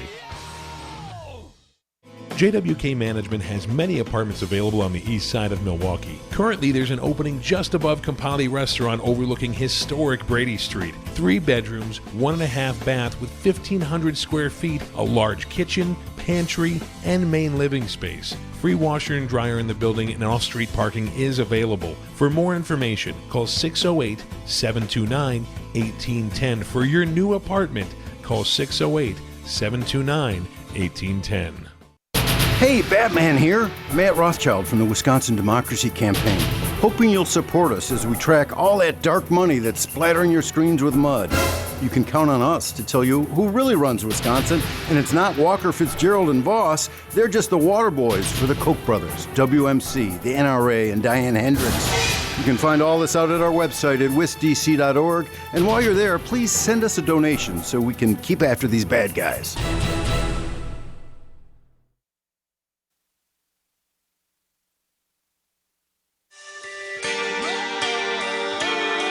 When they go low, we get high. Dom and Krutz are the Devil's Advocates. And we are back from the 420 break. Thank you so much for listening to the Devil's Advocates radio show, streaming on YouTube, Facebook, on Twitter at Devil Radio. And, of course, the website, realresistanceradio.com. You can listen to and download interviews and podcasts.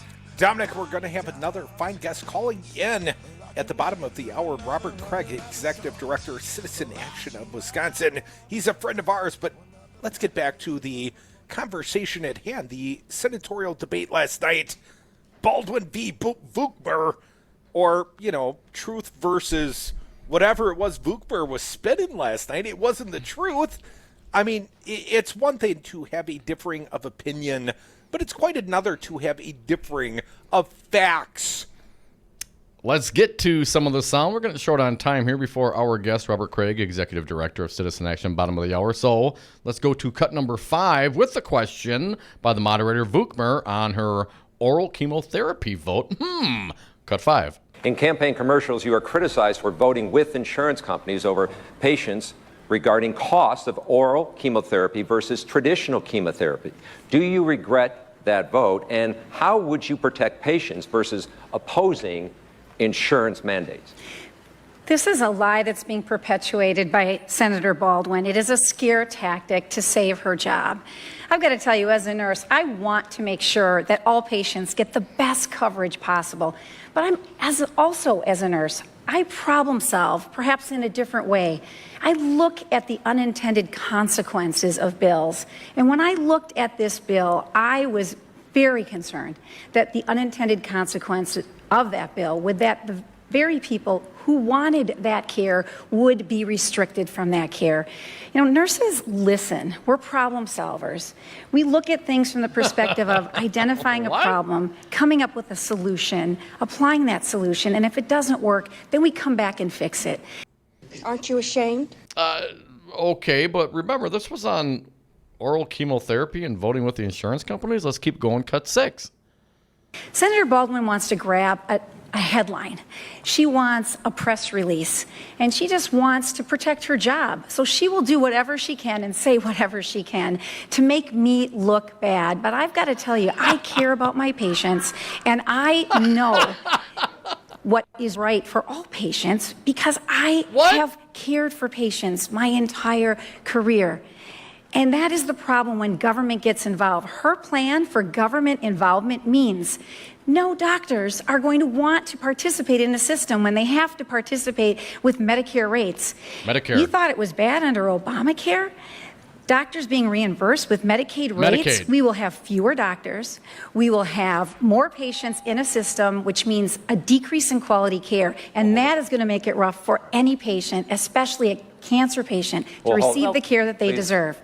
We're going to try to ask you to abide by the time. We agreed upon 90 seconds. We're also going to try to ask the audience to hold their response to any of the questions and the responses. I know what is right for all patients. Those words literally came out of her mouth. I know what is right for all patients. Then she conflated Medicaid reimbursements and Medicare reimbursements. Let's hear what Senator Baldwin had to say on this issue. Let's do the next cut, please. Can't hear it. A vote is a vote. And Leah Vukmir voted with insurance companies to prevent oral chemo from being covered. I don't know how you can run away from the vote. Oh, you're just trying to make her look bad. Leah Vukmir, you do that just fine all by yourself. Buddy, you stole my line. Usually I get the snarky last comment. Come back with us, our fine guest, Robert Kraig, Executive Director, Citizen Action of Wisconsin, going to help us fact-check the senator and the senator wannabe, Nurse Ratched, the highly unlikable and fictional Leah Vukmir. Fictional, she exists, but the statements she made, the facts she's asserting, they're, let's just call it malarkey.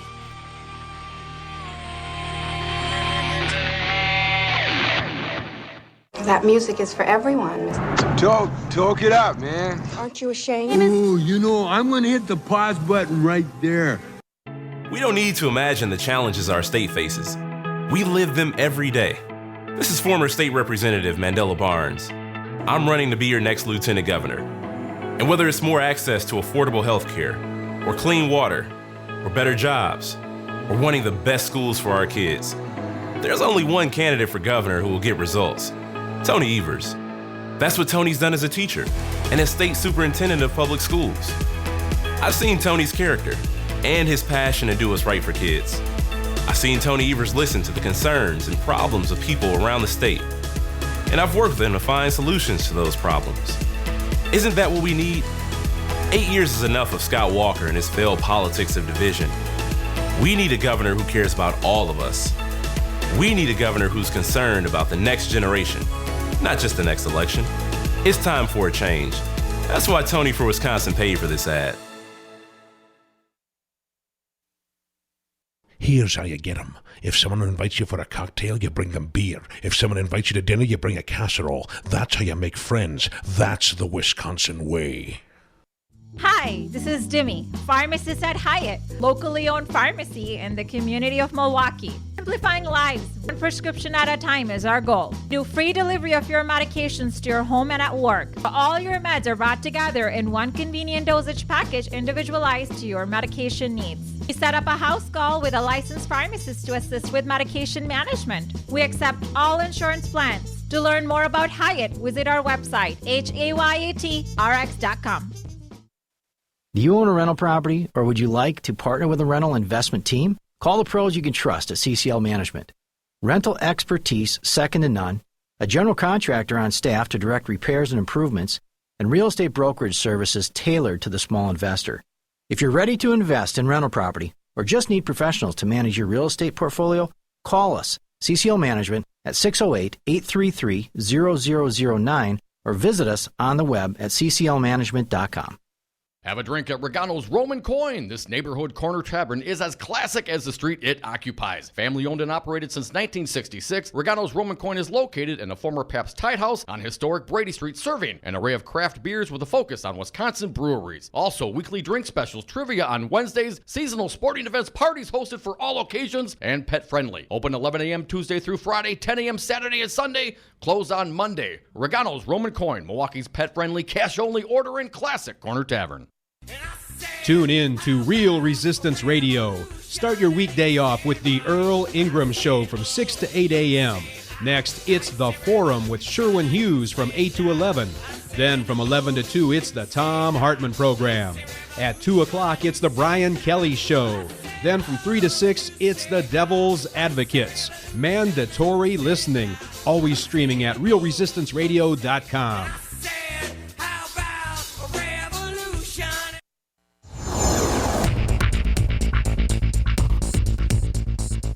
For Real Resistance Radio, my name is Keith Gosted. Here are your headlines for October 9th. Candidate for governor Tony Evers wants to lower drug prices by creating a new state board that would review price hikes and impose fines on drug makers for excessive price increases. The federal farm bill expired on September 30th, and some Wisconsin agricultural leaders are concerned that the lack of a national farm bill could hurt some of the state's farmers. The number of international students coming to the United States to obtain a graduate degree have decreased for the past 2 years, but the University of Wisconsin-Madison is an exception to that trend.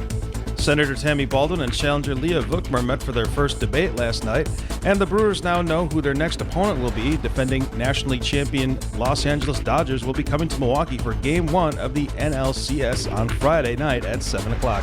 For Real Resistance Radio, I'm Keith Gosted. It's been a hard day's night, and I've been working like a dog. The Devil's Advocates. Political commentary from the back of the class. Welcome back to the Devil's Advocates Radio Show. Dominic, we welcome back a fine guest and a friend of ours. He is Robert Kraig, Executive Director, Citizen Action of Wisconsin. Robert, welcome back to the big show. Great to be with you. Thanks for inviting me. Yeah, thank you, Robert. Robert, did you have the opportunity to watch the senatorial debate last night? And were you stunned when Leah Vukmir made the, I would say, false claim that there's always been protections for those of us with pre-existing conditions, sir? Well, that's nice of you to leave some doubt by making a matter of opinion. So I was, truth be told, in a 3.5-hour climate meeting last night. So I, not having listened to the news, watched it on YouTube in the morning, which did give me, I was shocked, but it gave me the opportunity to replay the segment over and over again to make sure I didn't misunderstand, which live listeners didn't get. Right. And indeed she said that Tammy Baldwin's a liar, that it's a big lie being spread all over the country, or Tammy Baldwin's ignorant or a liar, she said, because pre-existing conditions have always been covered before the Affordable Care Act, and they always will be even if we repeal it. That's what she said, which is, I guess you can't, she's now promising, she has a new press release out, that she's going to protect people with pre-existing conditions. But if you don't say there was never a problem, all the people around the state and the country who talk about being thrown off coverage or denied coverage because they have cancer or other conditions, apparently it's mass hysteria and they all made it up. What else could it be, guys?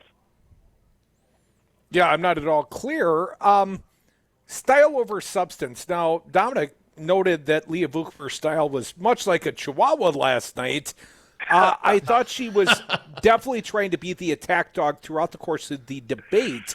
But, I mean, I don't understand, Robert, how we, this isn't a difference of opinion. It's a difference of facts.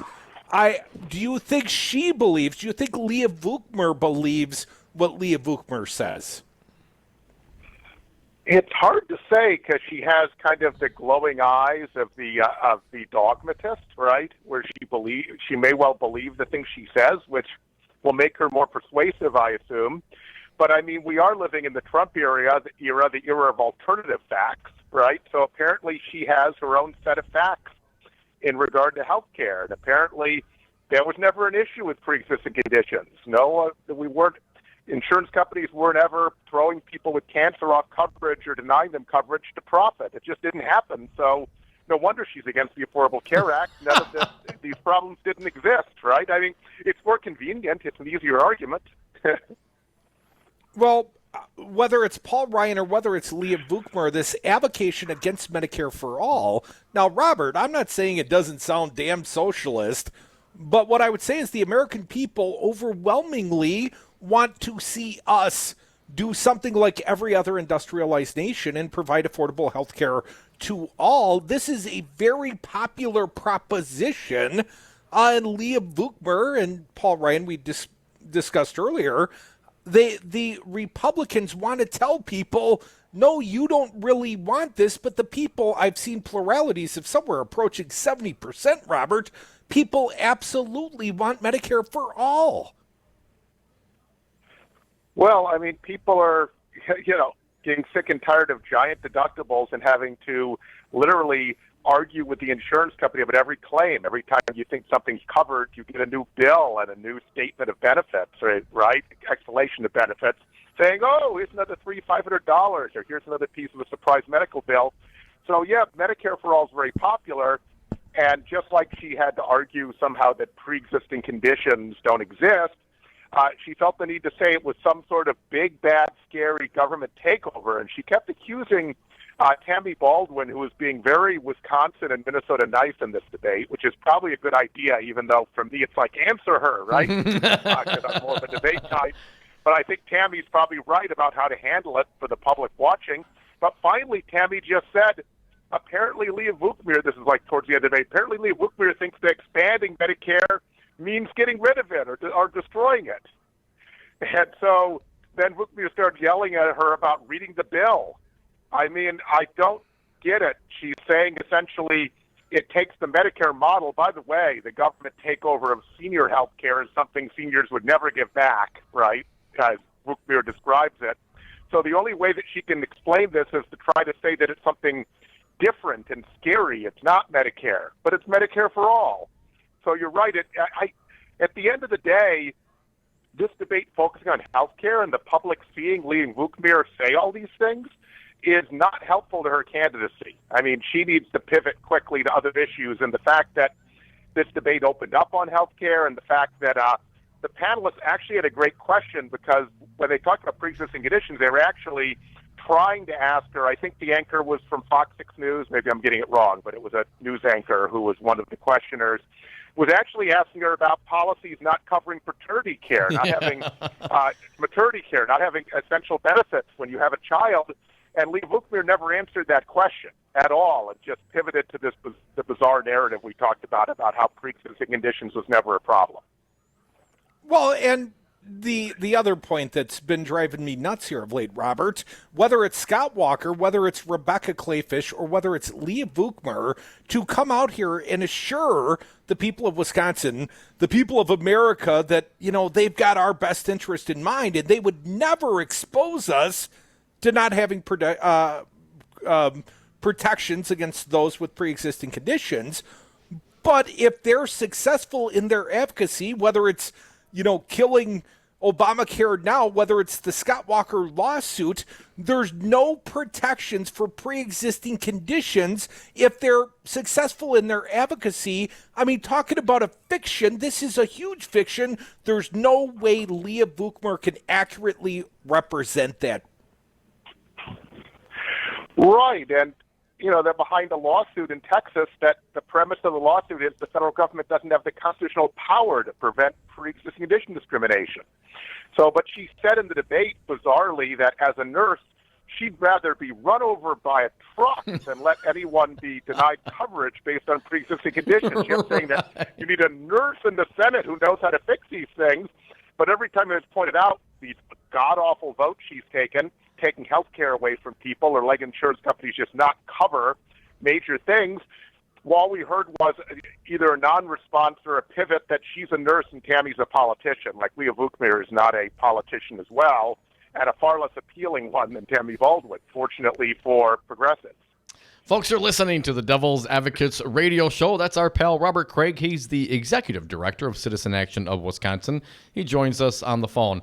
Robert, the initial pivot to this pre-existing condition conversation after the maternity care question goes to show you that this was a practiced and thoughtful and thought out debate point for her. I mean, she and the Republicans think that is a winning strategy, which is just mind-numbing to me. She also went on to say, Robert, I know what is right for all patients. Literally, those words came out of her mouth, and then goes on to talk about the reimbursements rates, conflating Medicare reimbursement rates with Medicaid reimbursement rates. Yes. And I think that I assume that this is done purposefully. I cannot imagine, given the preparation that she seemingly went through on this, that this was something that was just a mistake. And I haven't seen any comeback, any rebuttal regarding that. Now I received. You're right. It did. No, go ahead, Robert. I was going to say it seemed premeditated, though it was incompetent in many ways. I mean, Scott Walker would not have said that. He just would have smiled at the camera and pledged to protect everyone, which he's done, right?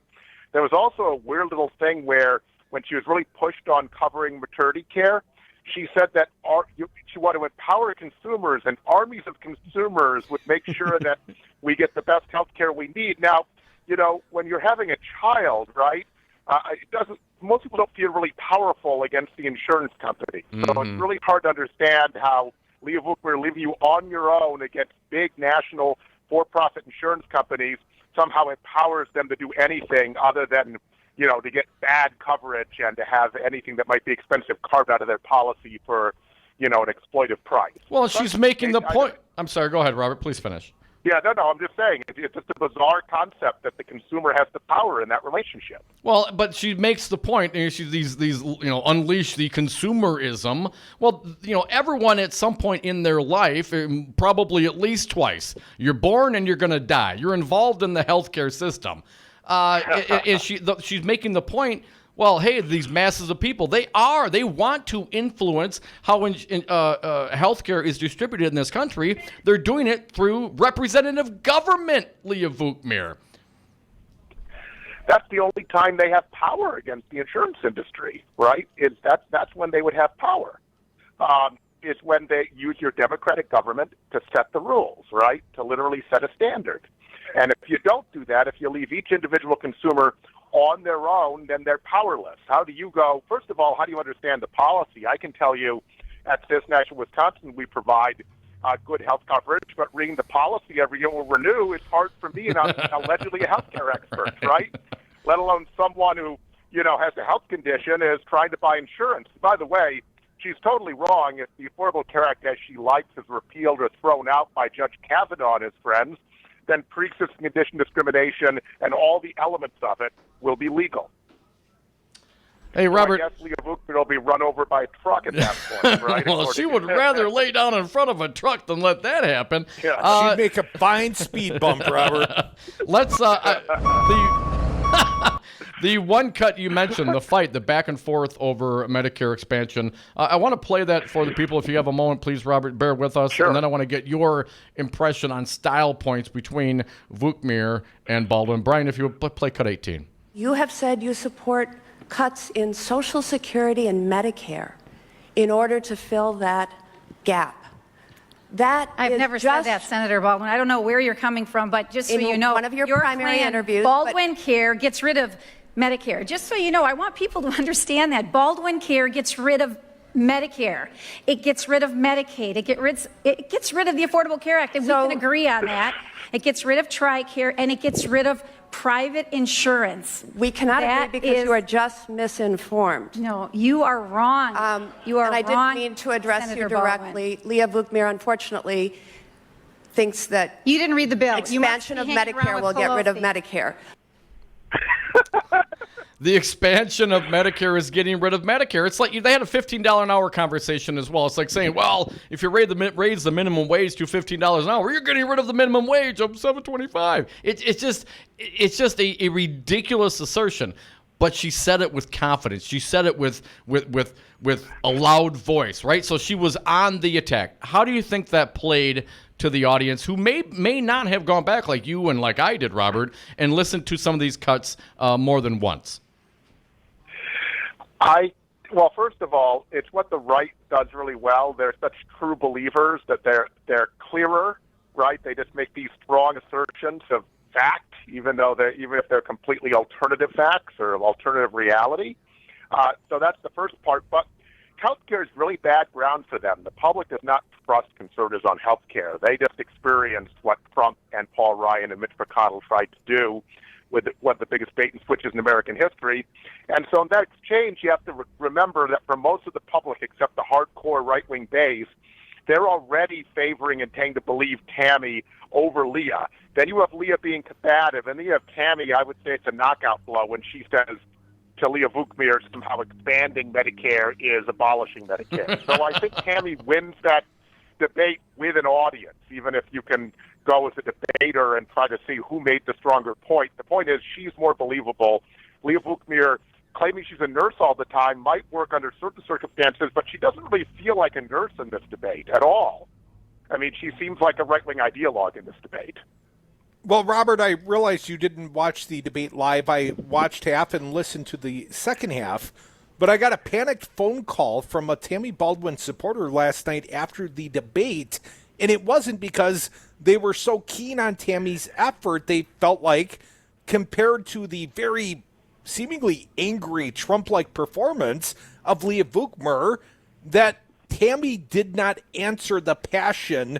Wanted to get your impression. Is it possible that Tammy was being a little too stoic, a little too reserved, and that if someone was not part of the hard left or the hard right, but impressionable and in the middle, that they would have gotten the impression that Leah Vukmir was the stronger, more fightful candidate because she was basically out there being a chihuahua, as Don would say?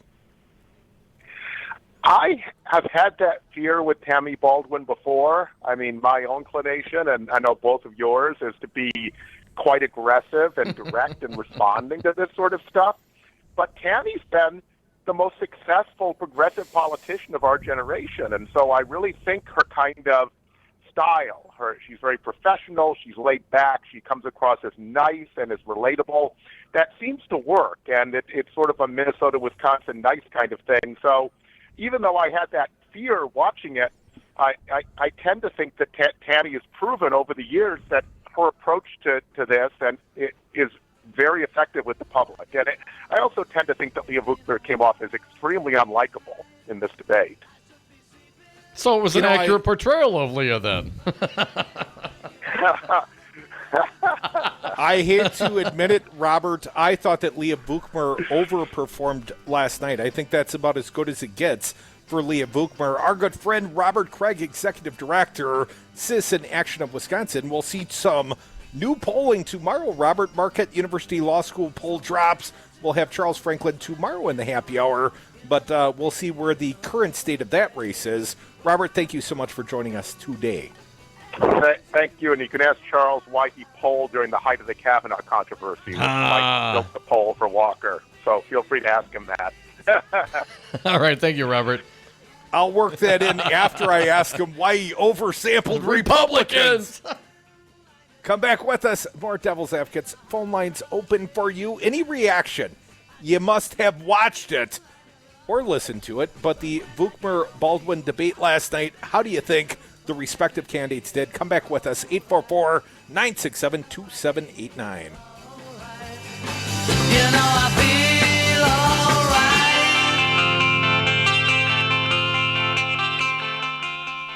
I'm Senator Leah Vukmir. Oh, good for you.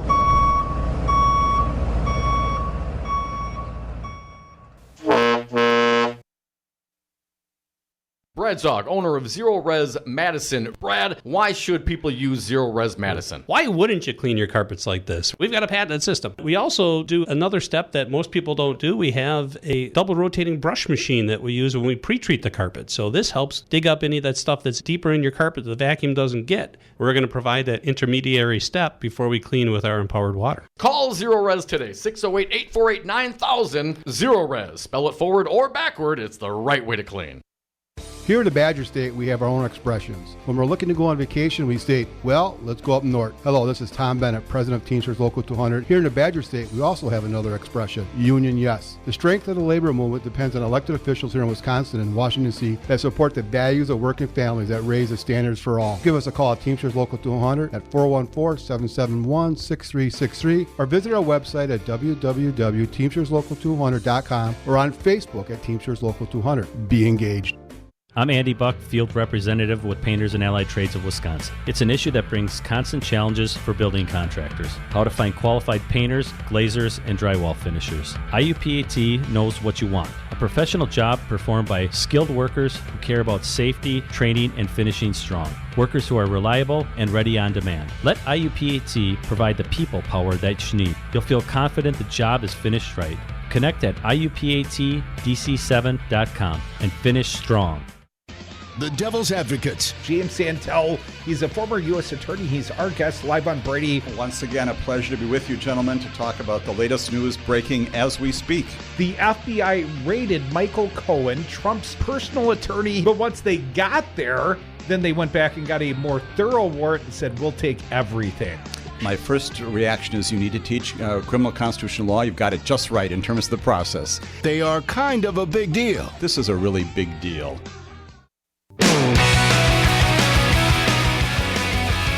The Devil's Advocates, the fix for political junkies everywhere. And we are back. Thank you for listening to the Devil's Advocates radio show live on Real Resistance Radio, streaming on YouTube and Facebook, on Twitter at Devil Radio, and the party line. Talk or text 844-967-2789. Dom will go to the phones in just a minute. Want to thank our most recent guest, our good buddy Robert Kraig, Executive Director, Citizen Action of Wisconsin. Dom, a pertinent and timely headline, the Associated Press. Wisconsin hospitals see unpaid medical bills rise to $1 billion. I'll read briefly from this piece I found at the Star Tribune. Wisconsin's hospitals have seen an increase in unpaid medical bills that topped $1 billion, according to a report from the Wisconsin Hospital Association. The report found that 150 Wisconsin hospitals had a total of $1.1 billion in uncompensated healthcare services in 2017. And Dom, that's up 14% or approximately $140 million year over year. Wisconsin Public Radio reported the figures includes charity care and bad debt. Now, Milwaukee County hospitals accounted for nearly 30% of the unpaid total, the report said. The report doesn't offer an explanation for the increase, and the Hospital Association officials didn't return the newspaper's request for comment. But advocates for more access to health coverage note that uncompensated care levels haven't exceeded $1 billion in Wisconsin since parts of the Affordable Care Act took effect in 2014. Here's a quote. The ACA, though imperfect, provided new coverage for people that dramatically reduced uncompensated care in Wisconsin from 2013 to 2015, said Bobby Peterson, executive director of ABC for Health, a nonprofit law firm. Policy decisions by President Donald Trump's administration and state lawmakers, think Leah Vukmir and Scott Walker, may have reversed the act's effects, Peterson said. Wisconsin is hoping to help lower premium costs for those buying their own insurance by subsidizing high-cost medical claims. Federal and state funds will help pay the $200 million reinsurance program. Well, that is for the benefit of the hospital association, Dom, but I'm not at all clear how that reduces the cost to the consumer, you know, the $1 billion of health care that they couldn't afford to pay for it. I would make one more small notation, Dom. Once upon a time, Barack Obama came to Milwaukee, Wisconsin. Why? Because it was the community with the highest enrollment in the federal Obamacare exchanges. And why was that the case? Because Scott Walker forced people that should have been covered by Medicaid expansion into health care coverage that they could not afford the co-pays and even in many cases the basic premium costs on. Scott Walker created this problem. If we're going to eliminate Obamacare, we're going to see ever ballooning uncompensated figures. Last time I remember, the state of Wisconsin had to compensate the Hospital Association $73 billion to offset, prior to Obamacare, offset, you know, non-paying people showing up at the hospital that can't afford care. 73 million? Million. My bad. That's all right. 844. But we're up to $1 billion overall in cost. Well, why should we pay that, man? Let the markets rule. Mark from Pewaukee, we're going to squeeze you in before the top of the hour. Thanks for holding, Mark. What do you got today? Thank you. So I just had a quick question. You guys both said that you watched the debate? Yes. Together. So has Tammy Baldwin ever spoken public? I thought she was awful. You mean on style points? Going to come back to haunt her on style points, and I think the thing that's going to come back to haunt her is that whole VA medical deal, because she's backpedaling on that so badly that it is. I mean, when she tried to pay off the lady that worked for her, I mean that's pretty clear, and I think that's going to come back to haunt her dramatically. Well, the ethics complaint was dismissed. The ethics complaint against Marquette, the employee of Tammy Baldwin, that was dismissed. There was no there. And I would point out the family of the dead veteran at the Toma VA worked with Tammy Baldwin. They passed legislation called Jason's Law. She did something. I'm not saying that Tammy Baldwin may not have been asleep at the switch, just like Ron Johnson was, just like Ron Kind was, just like Russ Feingold was once upon a time, sir. No, Tammy. Yeah, Baldwin they were all asleep at the switch. Had that. No, that's not true. Ask Ron Johnson. Ron didn't have it. He did. He had the IG's report for months. He did. I've asked him. He was on the show. We had that conversation specifically with both the Rons. Both Ron Johnson's staff did not react properly. Ron Kind's staff did not react properly. And quite frankly, Tammy Baldwin's staff did not react properly. But Tammy Baldwin subsequently has gone out and passed laws for the benefit of the veterans. And quite frankly, I don't think Leah Vukmir has done anything other than stand with corporations and pharmaceutical companies. We are the Devil's Advocates. Come back with us. More reaction to the big debate, the Monday night fights last night. This is Real Resistance Radio. You're listening to the Devil's Advocates. That phone number, the only one you need, 844-967-2789.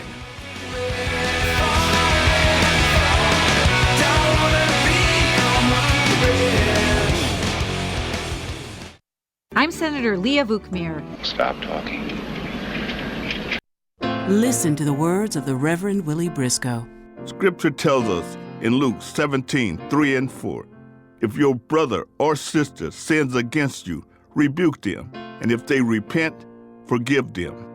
Those words are so important to our community because we know that men and women who have served time in jail must be given an opportunity to rebuild their lives.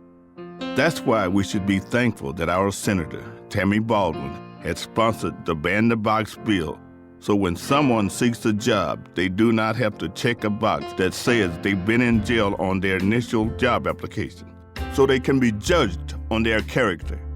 And the best way for us to thank Tammy Baldwin is to get out and vote, because sitting on the sidelines is not an option if we care about our community. I'm Tammy Baldwin, candidate for Senate, and I approve this message. Paid for by Tammy Baldwin for Senate.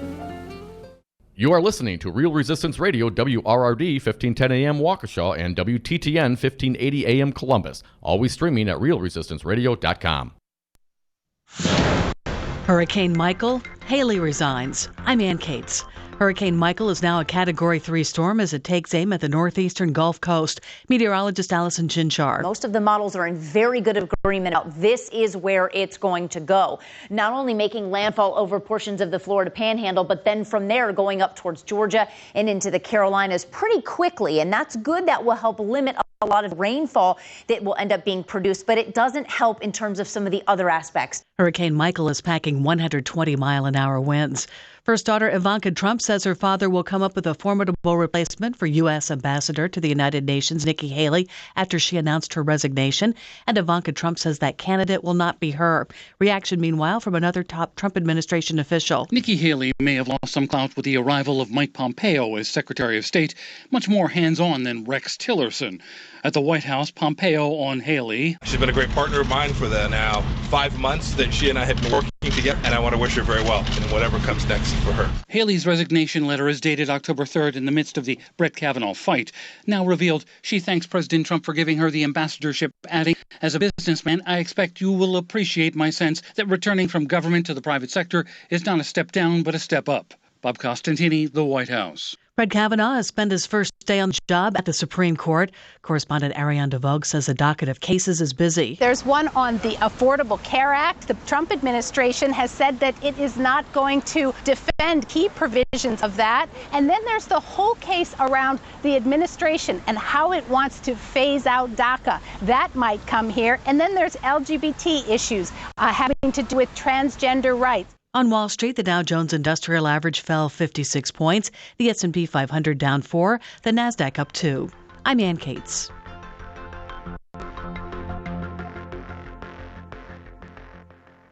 Warning, listening to the Devil's Advocates may expose you to opposing views. Gary from Sussex. I've been slapped a couple times for trying to go a little bit farther than someone wants to go. And I stopped, okay? We've all done stupid things. The fact is, if I was running for the Supreme Court and some girl came back 58 years ago when I was, or 50 years ago when I was in high school, and to keep me from becoming a Supreme Court justice for something I did 50 years ago when I was stupid, this isn't right. He didn't rape her. Our friend Jean from Eau Claire. It's been a while. Jeannie, I'm going to get a woman's perspective. What do you think? Yeah! That is the most despicable thing that I have ever heard, and it's men like him that hurt women every gall darn day, and we're not going to get a handle on this till we start dealing with these issues. Dom and Crute are the Devil's Advocates. Baristas at Starbucks now have a backup daycare plan. It's an unusual benefit. A survey by the Society for Human Resource Management suggests that less than 1 out of every 10 big American employers offer backup care for kids and adults. And the benefit laid out by Starbucks includes an in-home care option. The company says more than 180,000 employees are eligible to get up to 10 backup care days each year. In a partnership with Care.com, the in-home care costs $1 an hour compared to child care center fees that run $5 an hour. I'm Jan Johnson. Stevie Nicks and Def Leppard are among the 15 acts nominated to the Rock and Roll Hall of Fame. 6 of the nominees are being put before voters for the first time. Nicks is already in the Hall of Fame as a member of Fleetwood Mac, but this time will be considered as a solo act. Roxy Music, John Prine, Devo, and Todd Rundgren were also nominated for the first time. I'm Ann Cates.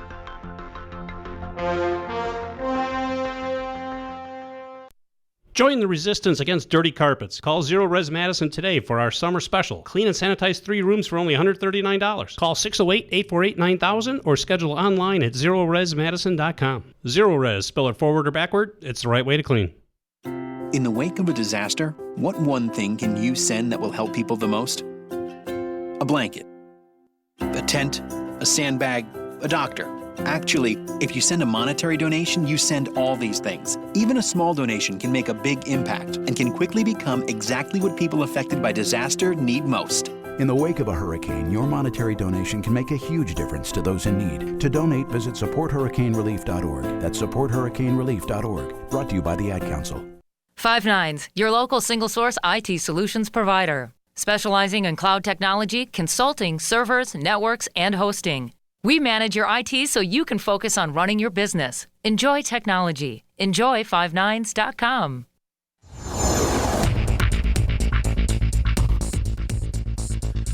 For Real Resistance Radio, my name is Keith Gosted. Candidate for governor Tony Evers wants to lower drug prices by creating a new state board that would review price hikes and impose fines on drug makers for excessive price increases. The plan Evers released yesterday would also require drug companies to justify large price increases, make state drug program for seniors cover flu shots, and allow importing drugs from Canada. In addition, the Evers plan would prohibit contracts between drug companies and pharmacies that would ban pharmacists from telling customers how they may purchase drugs at a lower cost. Tuesday, partly sunny with slight chance of afternoon showers, highs around 80. Tonight, a 50% chance of rain, lows in the upper 60s. Wednesday, rain likely, highs in the low 70s. Thursday, mostly sunny, highs in the upper 40s. For Real Resistance Radio, I'm Keith Gosted. Warning, you are about to listen to the greatest radio show ever. And due to contractual obligations and to shield our airwaves' corporate licensees from any semblance of liability, responsibility, and gullibility, we must tell you the views represented on this show are not necessarily those of this station or its management. This radio show contains differing points of view on current political topics, and due to the nature of its contents, it should be heard by everyone. Thank you for listening. 3, 2, 1. Now live from the heart of liberal Wisconsin, where the political party is just beginning. Welcome to the Devil's Advocate Show. Best friends proving it's never personal, only politics. Please allow me to introduce myself. Now here are your hosts, Dom and Crute. Welcome back to the Devil's Advocates Radio Show. Dom, we are sliding into the 5 o'clock Tuesday happy hour, and we are going to rehash, at least briefly, the senatorial debate last night, the bold claims made by Leah Vukmir against Tammy Baldwin. Now, Mark from Pewaukee in the last segment didn't mean to be dismissive of the points you're trying to make. Let's try to address a few of them now, and then go to source material like PolitiFact Wisconsin. First and foremost, Mark, I will state this. I thought that Leah Vukmir came off better last night in that debate, Chihuahua-style attack dog and all. I thought that's about as good as she could have possibly performed in that debate. Why do I say that? She came off as very, very combative. Well, I would hate to say prepared, because prepared implies that she was prepared with the facts, but she was prepared with the attack lines. And she was prepared with her lines of attack against Tammy Baldwin, and she certainly ruffled Tammy's feathers by continuously interrupting Tammy Baldwin. So if it's all about style, Mark, I have no doubt Leah Vukmir could not have looked, relative to the Trump-supportive people she's trying to inspire, could have not have looked much better. Now, Tammy Baldwin could have shown some passion. The very troubled phone call I got from a Tammy Baldwin supporter on my drive home last night, they also sensed that Tammy didn't respond to the emotion, to the anger, to the falsehoods being thrown her way last night, the falsehoods being cast upon her. And one of the statements being made, of course, by Leah Vukmir was about the Tomo VA. Now, Mark, I will also readily agree. Tammy Baldwin was the first one of the Wisconsin congressional delegation to get the IG's report. But she wasn't the only one, and she wasn't the only state lawmaker from Wisconsin, to my humble opinion, that kind of sat on this and didn't do anything too spectacular until forced to do so under pressure from the press.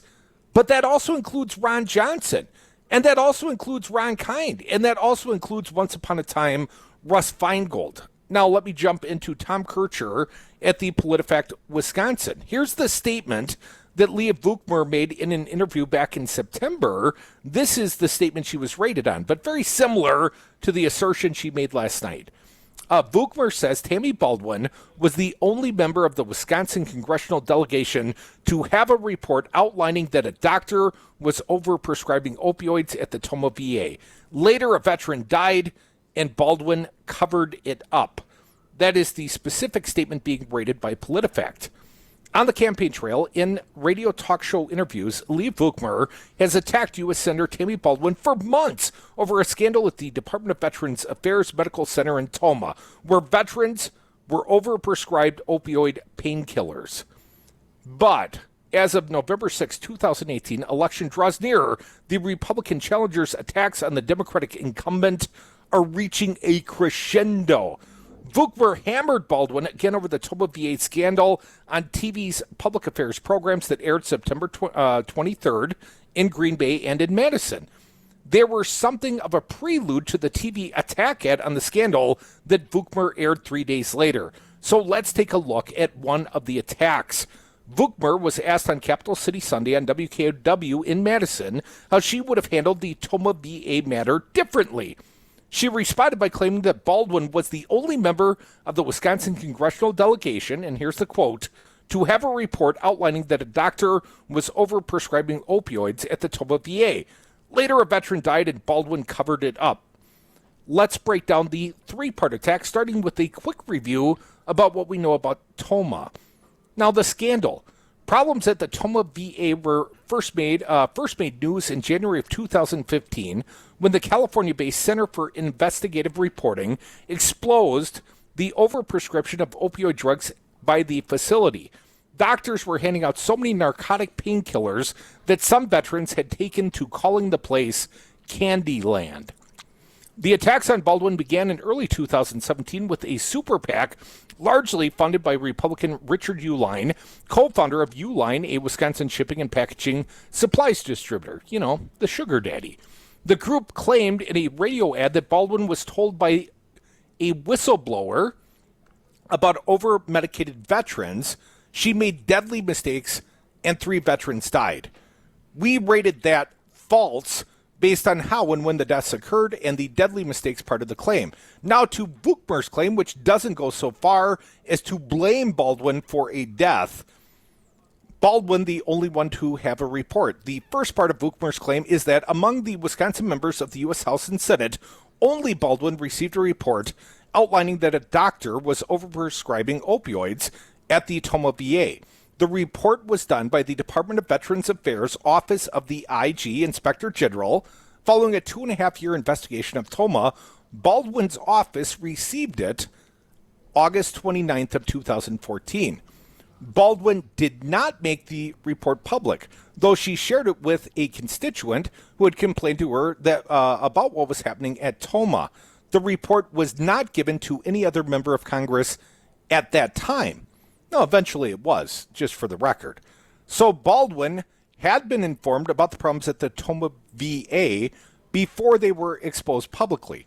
And she doesn't dispute that she was the first member of the Wisconsin congressional delegation to get the report. But on to part 2 of the claim. Dom, you ready to step in here, buddy? Absolutely. Former Marine Jason Simakowski died of mixed-use toxicity overdose at the Toma VA while being treated by doctors there. He checked himself into the facility, citing an addiction to painkillers and severe anxiety. He was prescribed 15 drugs, including antipsychotics, tranquilizers, muscle relaxants, and the opioid painkiller tramadol. His death, however, occurred August 30th of 2014, just 1 day after Baldwin received the VA Inspector General's report about Toma that Vukmir highlights. So it's misleading to say later a veteran died, given that Baldwin had not had time to act on the report. Number 3, Crudy, that Baldwin covered it up. PolitiFact Tom Kircher goes on to write this. The third part of Vukmir's claim is that Baldwin covered it up, a reference to the entire Toma VA matter, not solely to Simakowski's death. In the interview, Vukmir elaborates by saying Baldwin tried to fire one of her aides that brought the issue forward, offering the aide taxpayer hush money and hiring Hillary Clinton's attorneys to cover this up. So let's break down these sub-points. An important point. It's clear Baldwin did not take steps publicly on the scandal until the Center for Investigative Reporting's expose months after she received the Inspector General's report and Sim Kakowski's death. At the same time, there was no evidence she took active steps to cover up the matter. Firing. Baldwin did fire an aide, but it's not entirely clear she did so because the aide brought the issue forward. In January of 2015, after the Center for Investigative Reporting's expose, Baldwin had called for the VA to investigate Toma, but remained under fire for inaction on the scandal. Baldwin then fired Marquette Baylor, her deputy state director, without explanation, the Milwaukee Journal-Sentinel revealed. Whistleblower and former Toma VA employee Ryan Honnell told the newspaper he had talked with Baylor for 2 hours in late November of 2014 about the Toma VA, and she discouraged him from going public about his concerns, saying that doing so might get her and others fired. Baylor later said she had prepared 3 memos on the Toma situation for Baldwin's review and forwarded them to her supervisors. She alleged they were either not delivered to Baldwin or were ignored by Baldwin. And Curdy Hush Money, Clinton's lawyer, Baldwin did offer a severance payment to the fired aide and did hire a Clinton campaign lawyer, but this needs further explanation. As part of the firing, Baldwin's office offered a severance package to Baylor that would have included confidentiality agreement and a payment, the Journal-Sentinel reported. Attorney Mark Elias, who was the top lawyer in Hillary Clinton's 2016 presidential campaign, was hired by Baldwin with the campaign funds to review how her office handled the Toma VA matter. He said the U.S. Senate's chief employment lawyer had helped put together the offer and described the confidentiality clause as routine. Baldwin later said the deal would have included a payment of about $17,000, which would have been from Senate funds. Baylor later rejected the offer. According to Baldwin, sought more than 4 times that amount. Elias said Baylor's handling of the Toma VA was the only reason she was fired. Crute. Cover up. In addition to not releasing the Inspector General report, Baldwin was slow to address the Toma VA matter publicly. But the ethics complaints filed against her alleging a cover-up were found to have no merit. Baldwin avoided questions about the matter for weeks after the Center for Investigative Reporting expose, and it took attorney Elias nearly a month to confirm Baylor's firing. After being fired, Baylor filed an ethics complaint accusing Baldwin of engaging in a political cover-up by firing her for an alleged role in the mishandling of a whistleblower complaint. The complaint asked the U.S. Senate Ethics Select Committee to investigate Baldwin. The committee dismissed Baylor's complaint and 2 similar complaints filed by groups saying they lacked merit. You know, innocent, as Donald Trump would describe it, Tom, but to the rating offered by PolitiFact Wisconsin. Vukmir says Baldwin was the only member of the Wisconsin congressional delegation to have a report outlining that a doctor was overprescribing opioids at the Toma VA. Later, a veteran died and Baldwin covered it up. Baldwin was the only one, initially, I insert, and she didn't make the report public or go public with her concerns until after the scandal made news, but she received the report only a single day before the veteran died. On the cover-up part of the claim, there was on an action on Baldwin's part, not releasing the report, declining for weeks to answer questions and to confirm that she had fired a top aide. But there is no evidence Baldwin took active steps to cover up the matter, and a Senate committee determined that Baldwin had not engaged in a cover-up. So here's the rating, Tom. For a statement that contains elements of truth, but ignores critical facts that would give a different impression, our rating of Leah Vukmir is mostly false. Mostly false. Mostly false. So this is not a shining moment, certainly for Tammy Baldwin, or for Ron Johnson, or for Ron Kind, or any of the other state lawmakers that might have been notified. And I know that Ryan Honnell is supporting Leah Vukmir in this matter, but the dead soldier, the veteran's family, is supporting Tammy Baldwin because Tammy Baldwin took tangible steps beyond this poor veteran's death. Tammy Baldwin has passed legislation to try and rein in the overprescription of opioids to people with PTSD and all kinds of other mental defects. the sort of pain they need relief from is inside their heads. It's not a physical pain. And quite frankly, last night I wish there had been more emphasis on medical marijuana, because that would be an alternative. I think that veterans should be offered medical marijuana as a PTSD alternative. But go ask Leah Vukmir, she'll tell you that's a gateway drug. That'll lead to more opioids, but that's where the problem starts from, Leah. But of course, Leah's not really interested in the truth. She's looking for a electoral issue, something to bash Tammy Baldwin with, and in light of something better, she's going to use this in the interim. Folks, we are the Devil's Advocates. Phone lines always open and toll-free for you at 844-967-2789.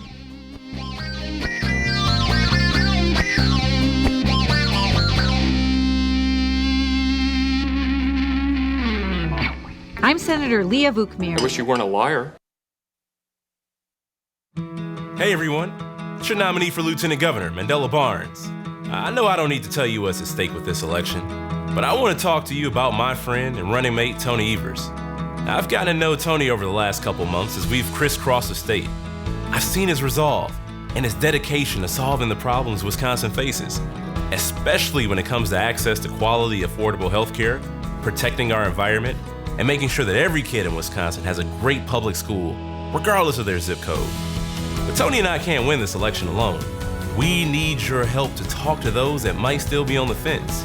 So whatever you can do will help.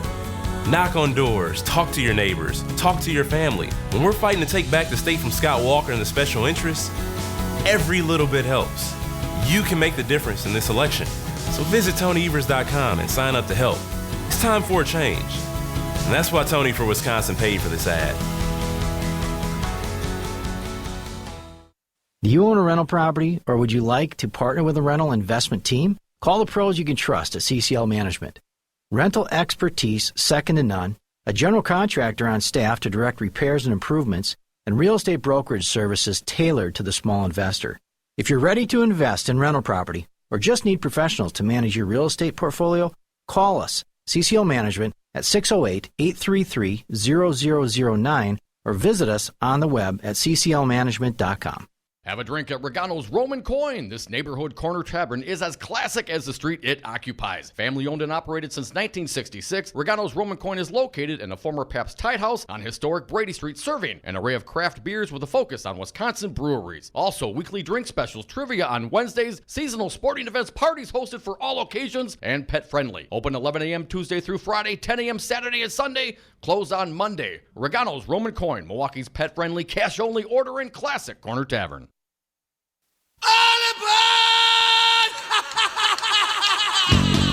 The Devil's Advocates, because freedom. And welcome back to the Devil's Advocates radio show on Real Resistance Radio. You can join us on the lines, 844-967-2789. Let's get to some callers. Crudy, they've been patient. Kurt from Madison, you are next. Thanks for calling, Kurt. What do you got today? Hey, Kurt. Hi, guys. How long do you have to be off this planet to not know how medical care changed in the system? She's basically like Trump. She's delusional, sociopathic, crazy. She's drank her own Kool-Aid. I'm sorry. Everything, I listened to this. But the question was, Tammy not being showing more passion, answering the question or opposing her accusations. There is a little bit of merit there, I think. But the problem is you have so many people who have short memories, are ill-informed, and will seem to believe anything that's in front of them. But I'm hoping that with the medical aspect of it, especially as Curdy laid out, you would have to be an absolute fool to want to go backwards before what went down. I just Kurt, don't you get realize it. the state of Wisconsin voted for Donald Trump, right? You talk about fools, but a majority of Wisconsin I also voters know they blocked a lot of Milwaukee voters.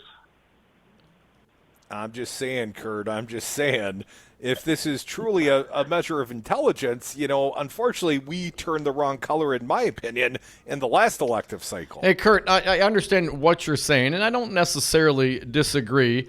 But, the other side of that equation is, who do you want in the Senate? Do you want a Donald Trump in the Senate? Do you want someone that's more reserved and more thoughtful in their response? And I think at some point, now I would say Leah just, got in her face immediately and perhaps may have set her back momentarily. But I think Baldwin recovered fine, and that's just how she is. Our guest earlier today, she's been a very successful progressive politician, perhaps the most successful in our time. Perhaps that's a reason for that. And it is that steady nerve and that stoic behavior.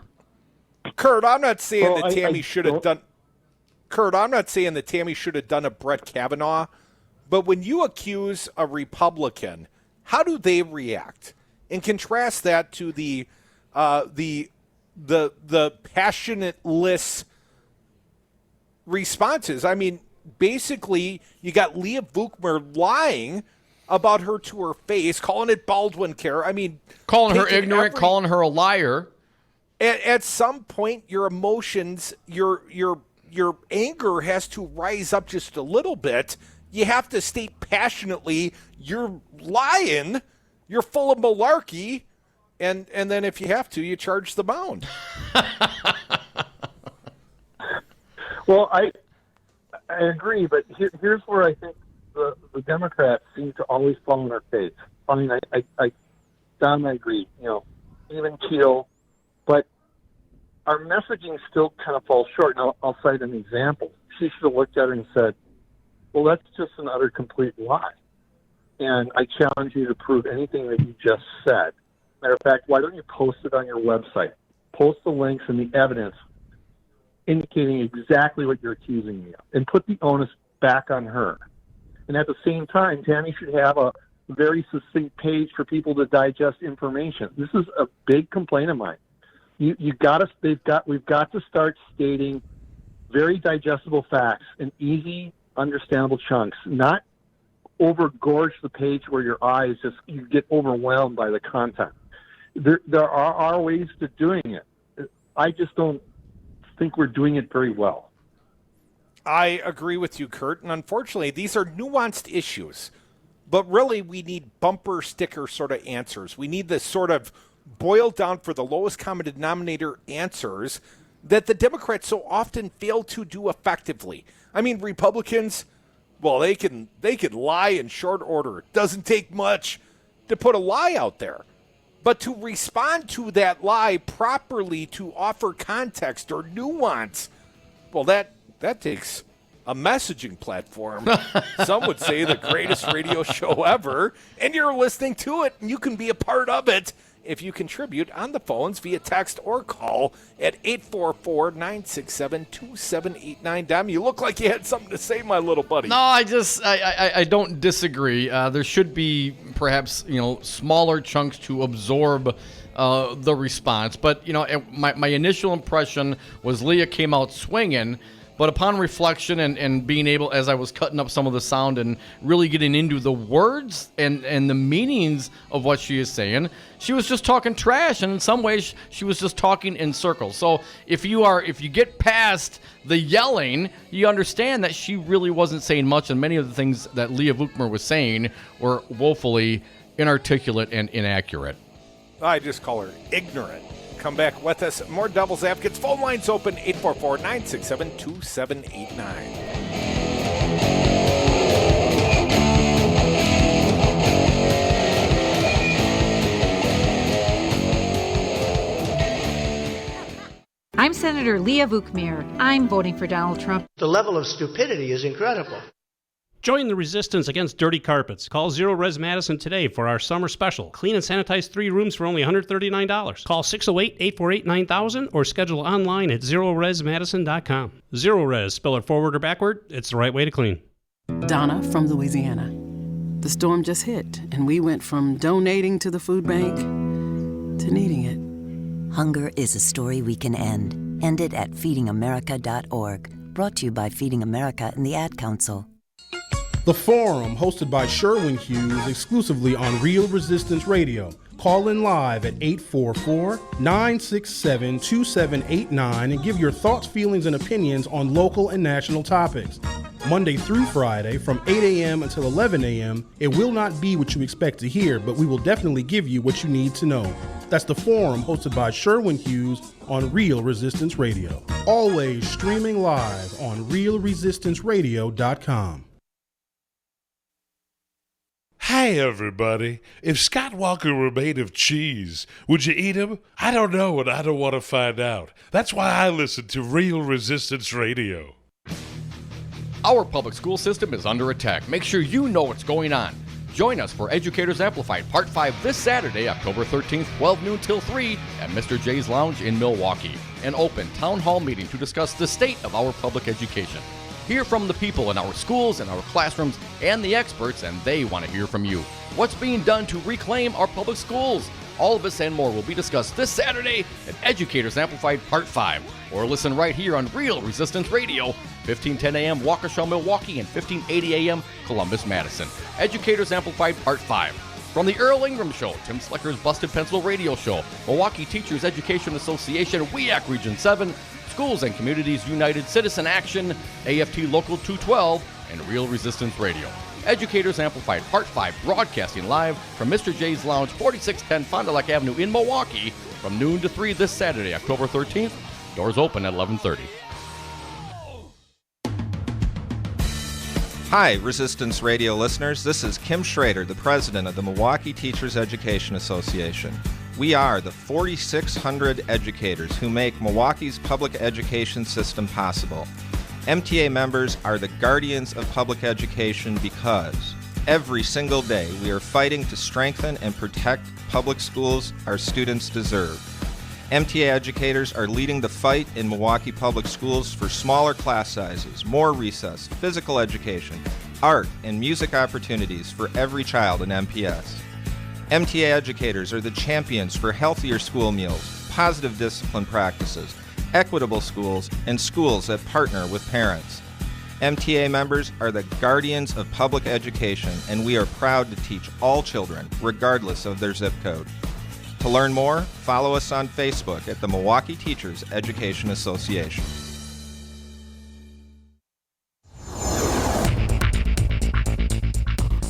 For Real Resistance Radio, my name is Keith Gosted. Just a reminder, the election is 4 weeks from today. To find out where to vote and to see what your ballot will look like, go to myvote.wi.gov. A 4-foot alligator was found swimming in Lake Michigan near Waukegan, Illinois, about 50 miles south of Milwaukee. The heroic pizza delivery driver from Sheboygan who rescued a kidnapped woman 2 weeks ago got to meet one of his own heroes, Taylor Swift, over the weekend. Tonight is the monthly meeting of the Southeast Wisconsin chapter of the National Organization for the Reform of Marijuana Laws. The meeting is at the Central Library in downtown Milwaukee. It starts at 6 p.m. Everyone is invited. And Laughing Liberally MKE is taking place at the Art Bar tonight, and it is the second night of the 5-year anniversary of Shakespeare Raw at the Best Place at the historic Pabst Brewery. For Real Resistance Radio, I'm Keith Gosted.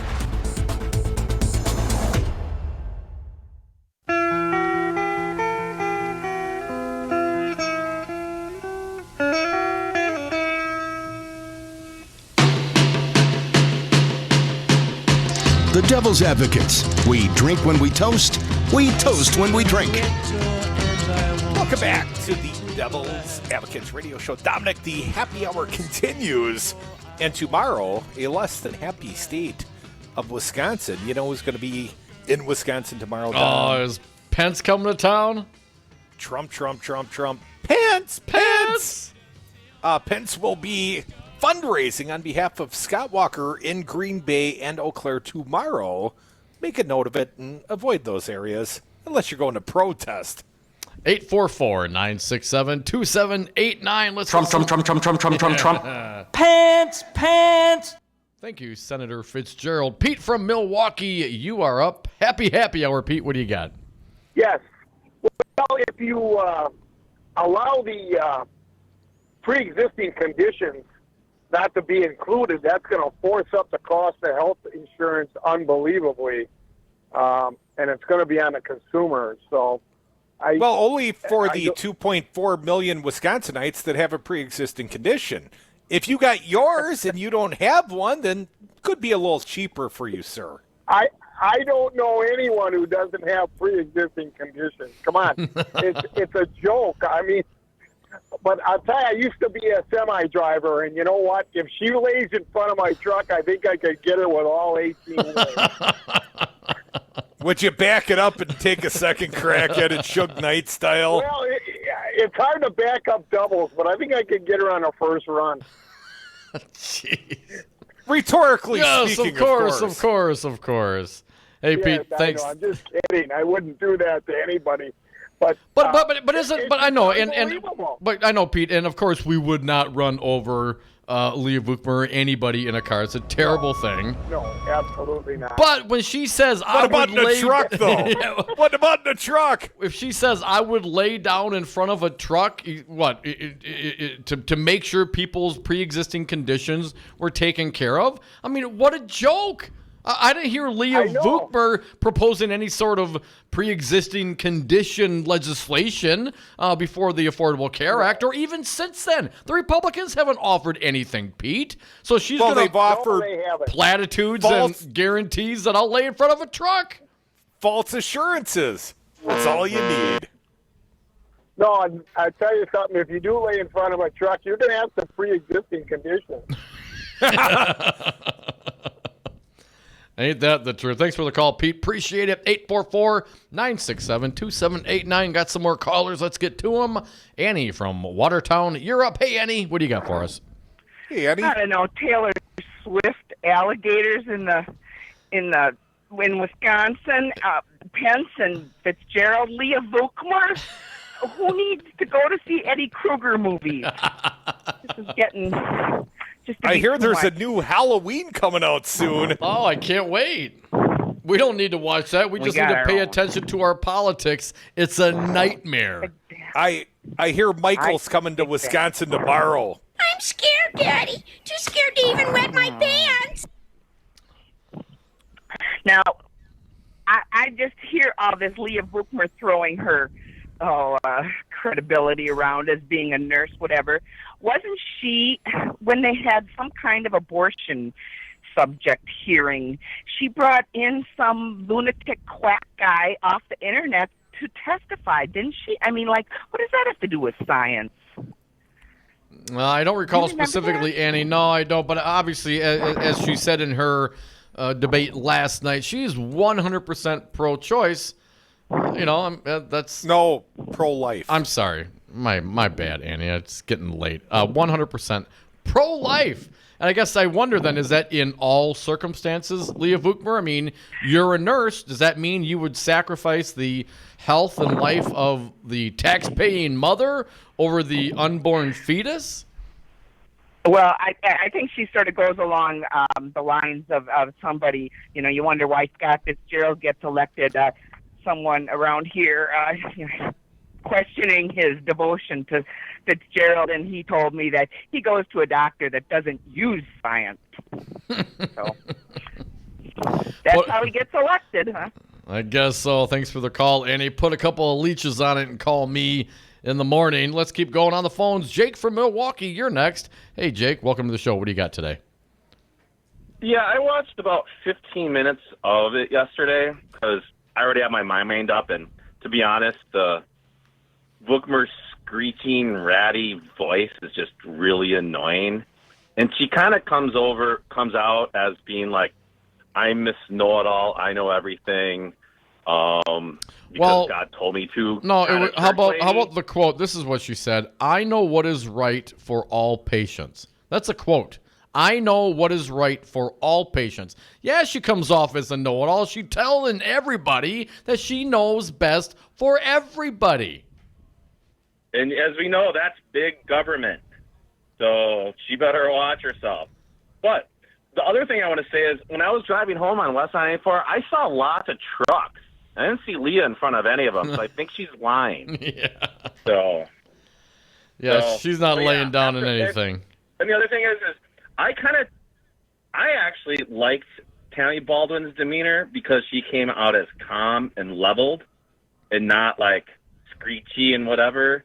And I think a lot of people are sick of the screechy Trumpian kind of way of things. Yeah. And actually kind of like that. I mean, I was like, regardless of what they said, she was definitely more pleasing and more calming. So that's all I got to say. All right, Jake, appreciate it. Certainly, Leah Vukmir was much more Trumpian than not.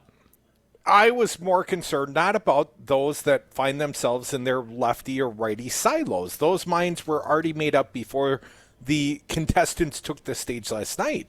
My concern is for the less informed voter tuning in for the very first time, watching the quote-unquote debate, and watching Vukmir make some very bold and some very angry statements about Tammy Baldwin, and Tammy Baldwin responding very calmly, well, that's just not true or fair. And I don't know, I would have liked to have seen Tammy take a stronger tone. I find myself often critical of the Democrats for not fighting back in a street fight. I think we got a couple of cuts here regarding like the $15 an hour. This was one of the topics that came up last night.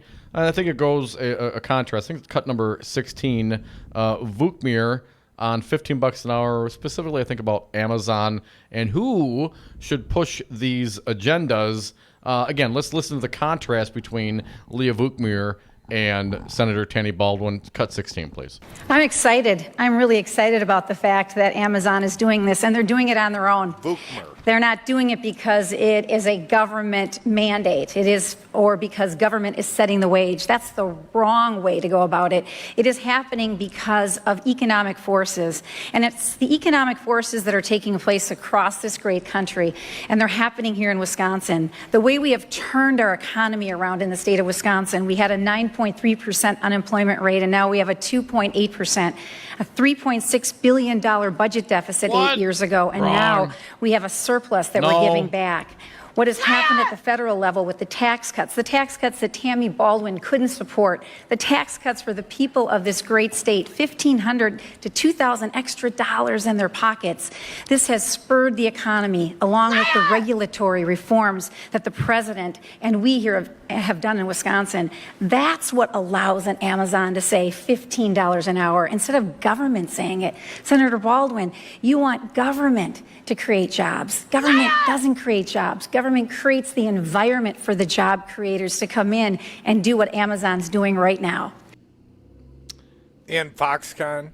And of course, Scott Walker's never met his grand promise to create 250,000 jobs. Was he not a politician promising to create jobs? He certainly was. And he didn't talk about the environment. He talked about specifically creating jobs. But what I took note was Vukmir, the government setting wage. So essentially, Leah Vukmir doesn't believe in a minimum wage, does not believe in a living wage, and believes that these kinds of decisions should be left entirely to what negotiations between employees and the ever so loved employers. I just think that is a precedent from 100 years ago, Leah Vukmir. We don't want that. We don't want slavery. We don't want people working for $1 an hour. But let's hear, again, Tammy Baldwin on the same issue, $15 an hour. The next cut, Brian, 17. The tax law gives 83% of its benefits to the top 1% of individuals and to big, often multinational corporations. It's going to cost $1.9 trillion. It is going to cause a huge hole in our nation's budget. It was supposed to trickle down. And yet we're not hearing Wisconsin workers are getting raises in their salaries or their wages. That's not happening, unfortunately. We have people working 1, 2, 3 jobs and still needing to seek nutritional support with food stamps. That's not right either. I am delighted by Amazon's example, but I do believe that we need to be role models in government, and we need to support a living wage. I think very calm, very, very soft-spoken, perhaps, but living wage and an example in government versus Leah Vukmir, government should not set any wage and, damn any sort of living wage or minimum wage. Yeah, but what Tammy Baldwin said in that last little soliloquy, Dom, could have been said about twice as quickly and with twice as much passion, and I just think it would have had a better effect on the persuadable voters tuning in for the first time. 844. Calm, cool, collected, with lots of pregnant pauses. I mean, it worked fine for Obama, but Tammy, you're not Obama. And quite frankly, I hate to attack her on style points because the politics, I love the politics that Tammy Baldwin was advocating for. I just wish you would do so quicker and more passionately. Jeff from Madison, you're up. Jeff, what do you got for us? Yeah, I'm going to have to agree with Crude on that. Tammy needs to come out swinging. But I want to bring something to you guys' attention. I haven't heard you guys talk about it today. I saw a headline earlier that Paul Ryan is saying that after the elections, there's going to be a fight about border wall funding. And I don't know if he's saying that if the Republicans don't hold the Senate and the House, that they're not going to have the votes to pass the border wall funding the way that Trump wants. Is that, do you guys think that might be a little bit of a dog whistle to the base? A little bit of red meat? Sure it is, but I don't think there's even Republican appetite, not in a real sense. I mean, we've asked Ron Johnson this issue. Ron Johnson said, I never thought he was building a literal wall. And, so I don't think the appetite is there. I think it makes a nice campaign stump issue. Build that wall. But in reality, building the wall, as Tammy Baldwin pointed out, I would support, Tammy Baldwin said, comprehensive immigration reform. But that's not being proposed in its current form. As Tammy Baldwin pointed out last night, the Democrats would have given on the wall. They would have been supportive, trading off protections for DACA, for Dreamers. And Donald Trump, as she described, couldn't accept a yes. Couldn't take yes for an answer. Let's get one more caller in. Thank you, Jeff from Madison. Ignacio, our pal, it's been a while, man. What do you got for us today? Nacho! Hey guys, it's been, hold on one second. Hey, how you guys doing? All right, man. It's been a long time. I wanted to say that welcome to the whoredom of the American soul. This past few weeks, I am disgusted and appalled, actually. What I need to tell you guys is that I'm moving to Hawaii, man. That's it. I'm done. I don't think we're going to get the votes needed to change everything, so I'll have to call you from Hawaii. But you realize Hawaii is still part of the United States. Just because it's not attached, it's still, Donald Trump is still the president of Hawaii, Nacho. Yeah, but you know what? I don't have to listen to Trump. I can live well, do whatever. He don't have to bother me in the jungle. You know what I'm saying? Yeah, we know what you're saying, Ignacio. And you, I don't think you're alone in that sentiment, man. But we gotta fight, man. We don't walk away. We stand up and fight. We take what's ours. We push back. Some people would even call it resisting. Dom, I know if you were in Hawaii right now, you'd be seeking out some Maui Wowie. You know it, baby. I was born there, man. You were born in Kenya? Yes, Kenya, Hawaii. Buddy, I'm going to need to see the long-form birth certificate. I have two of them. Come back with us. We are the Devil's Advocates. This is Real Resistance Radio. Still one last segment for your calls today at 844-967-2789. But, Dom, I want to come back and talk about another lawsuit. Brad Schimmel, Scott Walker, they stuck it to the working people of the great state of Wisconsin. I want to talk about that next. Come on. Yes. No. Hard to believe. I don't believe but it. True.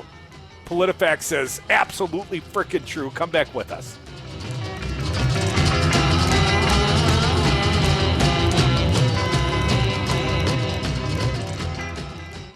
It was supposed to trickle down. Did it work? Anyone? Anyone know the effects? It did not work. The 250,000 is my floor, not my ceiling. I think it's at least 250,000. I'm Senator Leah Vukmir. I'm proud to have stood shoulder to shoulder with Governor Walker. Lady, you're scaring us. Brad Zog, owner of Zero Res Madison, resisting dirty carpets and harsh chemicals. Brad, why should people use Zero Res Madison? Why wouldn't you clean your carpets like this? We're not using any soaps. We're not using any chemicals. We cost about the same as the other guys. You look at it and you go, where's the downside? You got a completely green clean. That's awesome. We guarantee it. There's no downside. There's no downside. Use Zero Res. Call Zero Res today. 608-848-9000. Zero Res. Spell it forward or backward. It's the right way to clean. This is Jared from the ACLU, and I want to make sure you come to the Justice Tour Saturday, October 13th at 2 p.m. We're going to talk about ending racial profiling for real people, decarceration, the critical importance of voting, and most importantly, getting you involved to make sure we change Wisconsin for the better. It's not about us, it's about community. So make sure you're there. The Justice Tour is Saturday, October 13th at 2 p.m. at Centennial Hall, 733 North 8th Street at the Milwaukee Central Library. Find us on Facebook at The Justice Tour. Hi, I'm State Representative Jocasta Zamaripa, and I need you to vote and make your voice heard in this election. Vote for your health care. Vote for your schools. Vote for your neighborhood. Vote for change and hope instead of division and fear. And starting Monday, September 24th, skip the line and vote early. Go to myvote.wi.gov for more information on your polling place. And thank you for being a voter. Paid for by Ford with Jocasta. All workers benefit from unions, as unions create the highest standard in wages, health and welfare, retirement security, and workplace protections. Hello, this is Tom Bennett, President of Teamsters General Local 200. Your voice is your strength. The ability to build a stronger and better tomorrow begins today. Teamsters Local 200 represents workers in numerous industries, and our team is ready to sit down with you and your co-workers to build your unified team. Call Teamsters Local 200 at 414-771-6363 or visit us on Facebook or www.teamsterslocal200.com.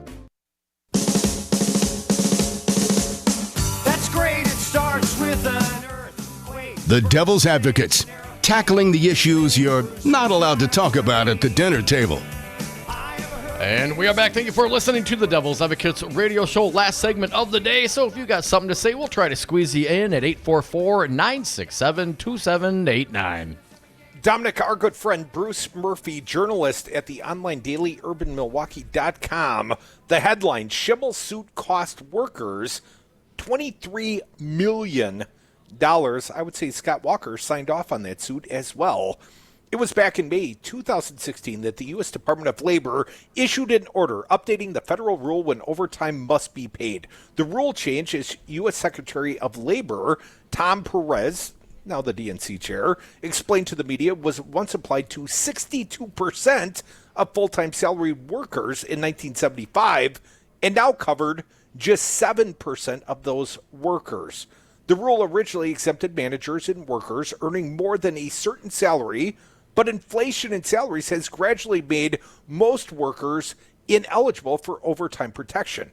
As the labor group, the National Employment Law Project, noted, the salary threshold for overtime protection has been frozen at just $23,660 since 2004. That's 14 years and counting, Dom. But just before the rule change was going into effect, a group of 21 states sued the U.S. Department of Labor to block it. Wisconsin Attorney General Brad Schimmel, with the backing of Governor Scott Walker, was one of those 21 state attorney generals pursuing the lawsuit, one of a flock of anti-Obama administration suits Schimmel pursued. Schimmel called this a bipartisan suit in a statement he released, blasting the Obama administration. Here's a quote. The federal overreach we continue to see is not a Republican versus Democrat issue, which is demonstrated by the bipartisan coalition of states fighting the rule. Wisconsin and every other state must be able to set their own priorities and policies and not be forced to take directive from an unchecked Washington, D.C. bureaucracy attempting to establish unprecedented power. But the business publication Forbes reported that nearly every state involved in the suit had a Republican governor and that the suit was strategically filed in the federal court in Sherman, Texas to get a sympathetic judge. The lead plaintiffs were the states of Texas and Nevada, each of which had Republicans attorney general. Perez called the suit a partisan obstructionist effort to prevent the Obama administration from making sure a long day's work is rewarded with fair play. The rule sought to shrink the so-called white-collar exemption that allowed employers to refuse to pay overtime. As Bloomberg Law reported, it would do that by more than doubling the salary threshold up to about $47,500, under which workers were automatically entitled to overtime pay. This would include 4.2 million executive, professional, and administrative employees, plus another 8 million workers covered by the new salary threshold, as the Hill reported. But this represented just 6.6% of the 124 million workers in the country. So, mathematically speaking, a relatively small number of people affected. The Department of Labor said the changes would restore teeth to the Fair Labor Standards Act, which it called the crown jewel of worker protections in the United States. The Chicago Tribune reported. Another quote, critics say it's wrong that some retail and restaurant chains pay low-level managers as little as $25,000 a year and no overtime, even if they work 60 hours a week.